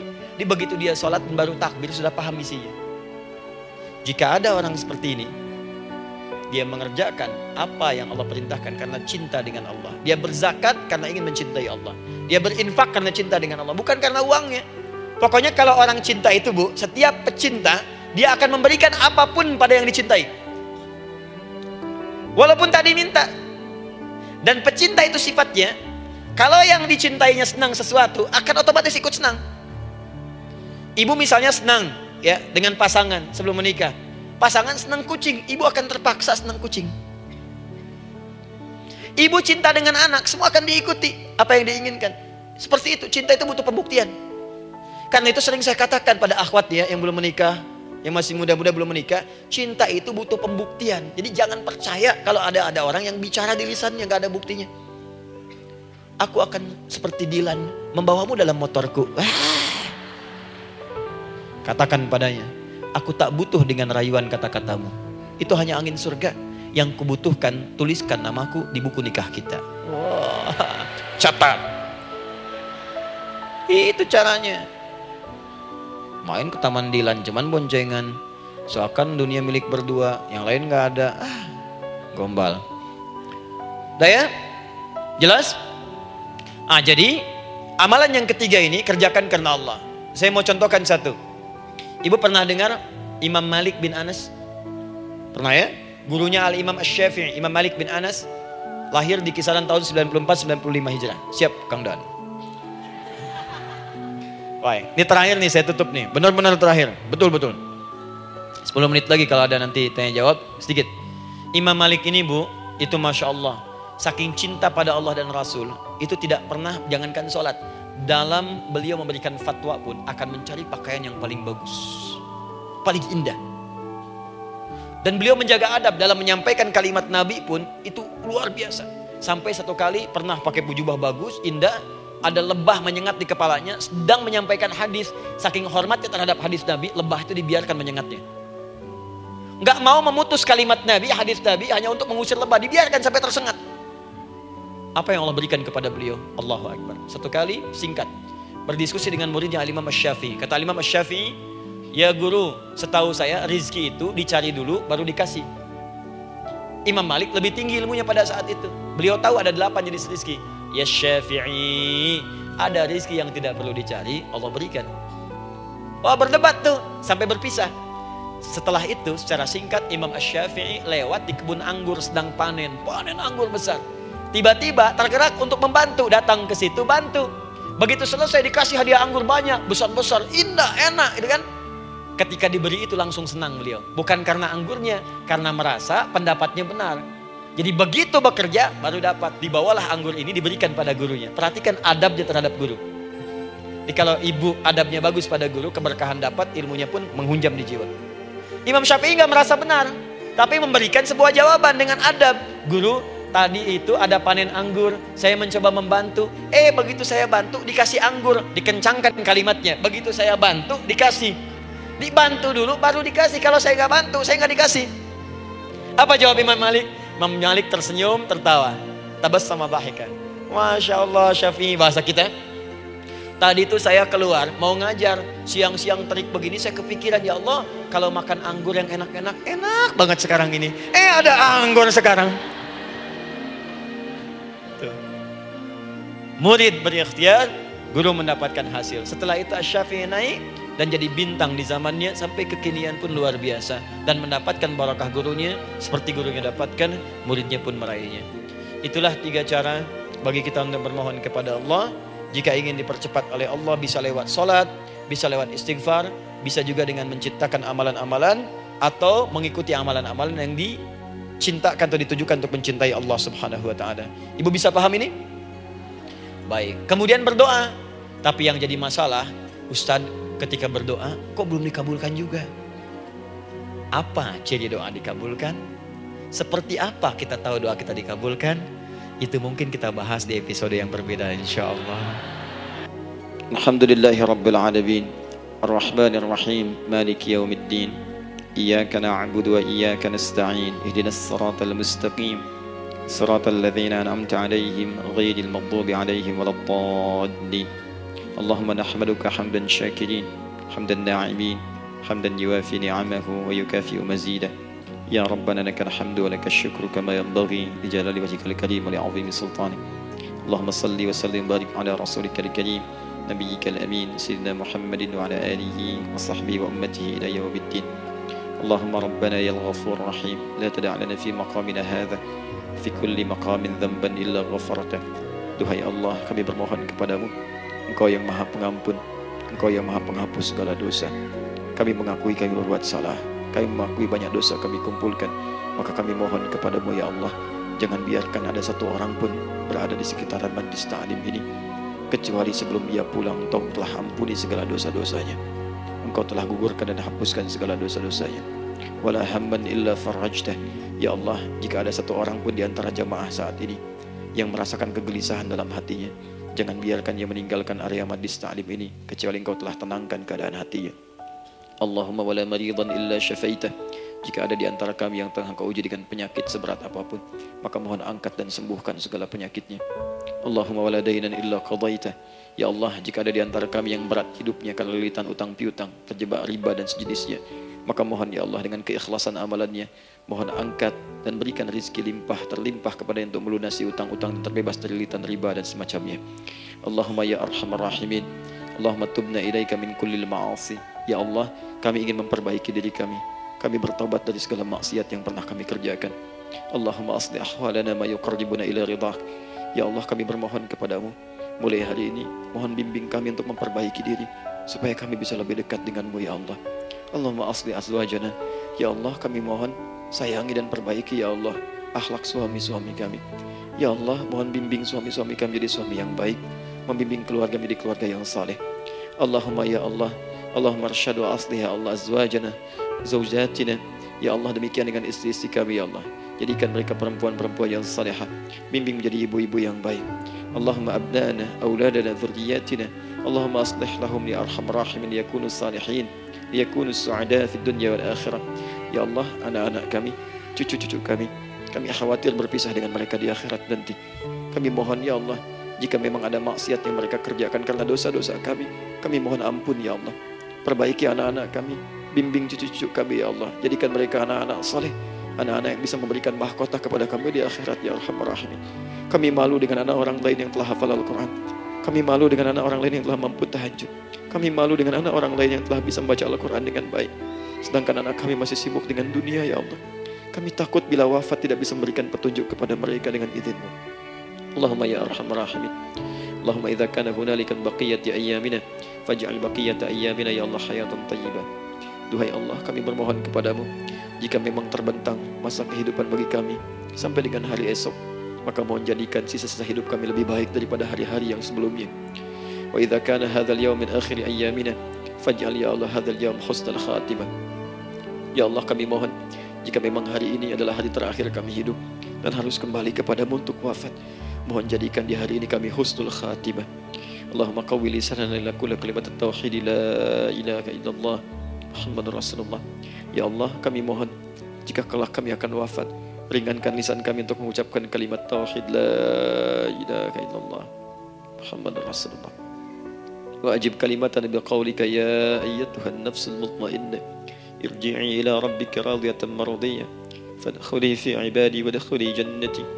Ya Allah, kami mohon kelak nanti dalam sakaratul maut nanti, jika kami bermohon kepadamu dengan kalimat tauhid la ilaha illallah, mohon jawab kalimat kami ya Allah dengan panggilanmu yang indah. Ya ayyatuhan nafsul mutmainnah, hai jiwa yang sudah tenang, irji'i ila rabbika radiyatan mardiyah, hai cepat pulang menghadap kepada Rabbmu, hai cepat pulang menghadap kepada Rabbmu, hai cepat pulang menghadap kepada Rabbmu. Aku ridha dengan semua amalmu, engkau pun akan ridha dengan semua pemberianku. Adkhuli fi ibadi wadkhuli jannati, engkau aku masukkan dalam golongan hambaku, aku siapkan surga untuk menyambutmu. Allahumma ishtaqna bi Rasulillah sallallahu alaihi wasallam. Ya Allah, kami rindu sekali dengan Rasulullah sallallahu alaihi wasallam. Lam na'ish ma'ahu fil hayat wa lam narahu fil manam. Kami belum pernah hidup bersama beliau di dunia, tidak mampu menatapnya di alam mimpi. Maka mohon ya Allah, jangan biarkan kami berpisah dengan Rasulullah di akhirat nanti ya Rabbal Alamin. Jumpakan kami dengan Rasulullah di taman Firdausmu yang paling indah. Allahumma ya arhamar rahimin, Allahumma rizqna yusra ya Allah likulil hujjaj. Ya Allah, anugerahkan kemudahan, kelapangan kepada para jemaah haji yang berhaji tahun ini ya arhamar rahimin. Allahumma taqabbal minhum ya Allah hajjahum, sa'yahum sa'yan mashkura, wa dhanbahum dhanban maghfura, wa tijaratahum tijaratan lan tabur. Ya Allah, jangan sia-siakan pengorbanan fisik mereka, biaya mereka, waktu mereka, tenaga mereka, emosi mereka. Terima haji mereka ya Allah, jadikan sa'i mereka berhasil, tawaf mereka benar, jadikan seluruh manasik yang kau ridhai ya arhamar rahimin. Allahumma ya Allah, rizqan rizqan hasanan tayyiban liyahujju kullu man lam yahujj ya arhamar rahimin. Ya Allah, bagi kawan-kawan kami, kerabat kami, saudara kami, tetangga kami yang belum berhaji, maka anugerahkan kemudahan bagi mereka untuk berhaji ya Allah. Anugerahkan kelapangan untuk berhaji ya Allah. Sekalipun memang tidak terbuka kesempatan itu, maka mohon anugerahkan sifat mabrur kepada kami sekalipun tidak mendapati ibadahnya. Allahumma ya arhamar rahimin, Allahumma rizqna ya Allah nikmatan salihah. Ya Allah, anugerahkan kepada kami nikmat untuk menjadi orang saleh di dunia dan kembali kepadamu di akhirat dalam keadaan saleh. Alhiqna bis salihin ma'al ladzina an'amta 'alaihim minan nabiyyin was-siddiqin wasyuhada was-salihin wa hasuna ulaika rafiqa. Ya Allah, kumpulkan kelak kami di surga dengan para nabi, orang-orang saleh, para syuhada, orang-orang yang benar di hadapanmu. Itulah nikmat terbaik yang mampu kami dapatkan. Allahumma ya Rabb, Allahumma aslih Allah qulubana, ati anfusana taqwaha, wa zakkiha anta khairu man zakkaha, anta waliyuha wa maulaha. Ya Allah, jika memang kami telah Engkau anggap baik sampai dengan pagi hari ini, maka mohon jaga kami dalam keadaan baik sampai wafat ya Allah. Berikan kami kekuatan untuk istiqamah, jauhkan kami dari pengaruh nafsu ya arhamar rahimin. Ya Allah, jika ada saat ini orang-orang yang menyakiti kami ya Allah, berkhianat kepada kami ya Allah, menzalimi kami, maka mohon ampuni dosa mereka ya Allah. Maafkan mereka ya Allah, bimbing mereka untuk sadar dan bertobat ya Allah. Titipkan dalam jiwa kami sifat untuk saling menyayangi ya Allah. Titipkan dalam jiwa kami sifat untuk saling memaafkan ya Allah. Titipkan dalam jiwa kami sifat untuk bisa memperhatikan ya Allah. Allahumma ya Rabb, Rabbana atina fid dunya hasanah wa fil akhirati hasanah wa qina adzaban nar. Bifadlika subhana rabbika rabbil izzati amma yasifun. Wassalamun alal mursalin wa akhiru da'wana alhamdulillahi rabbil alamin. Sebelum saya akhiri dengan doa kifaratul majlis dan salam, saya ingin ucapkan terima kasih pada seluruhnya untuk ta'lim kita di pagi hari ini. Semoga Allah menerima semuanya dan semoga Allah muliakan. Saya kira itu dan semoga bermanfaat insyaallah.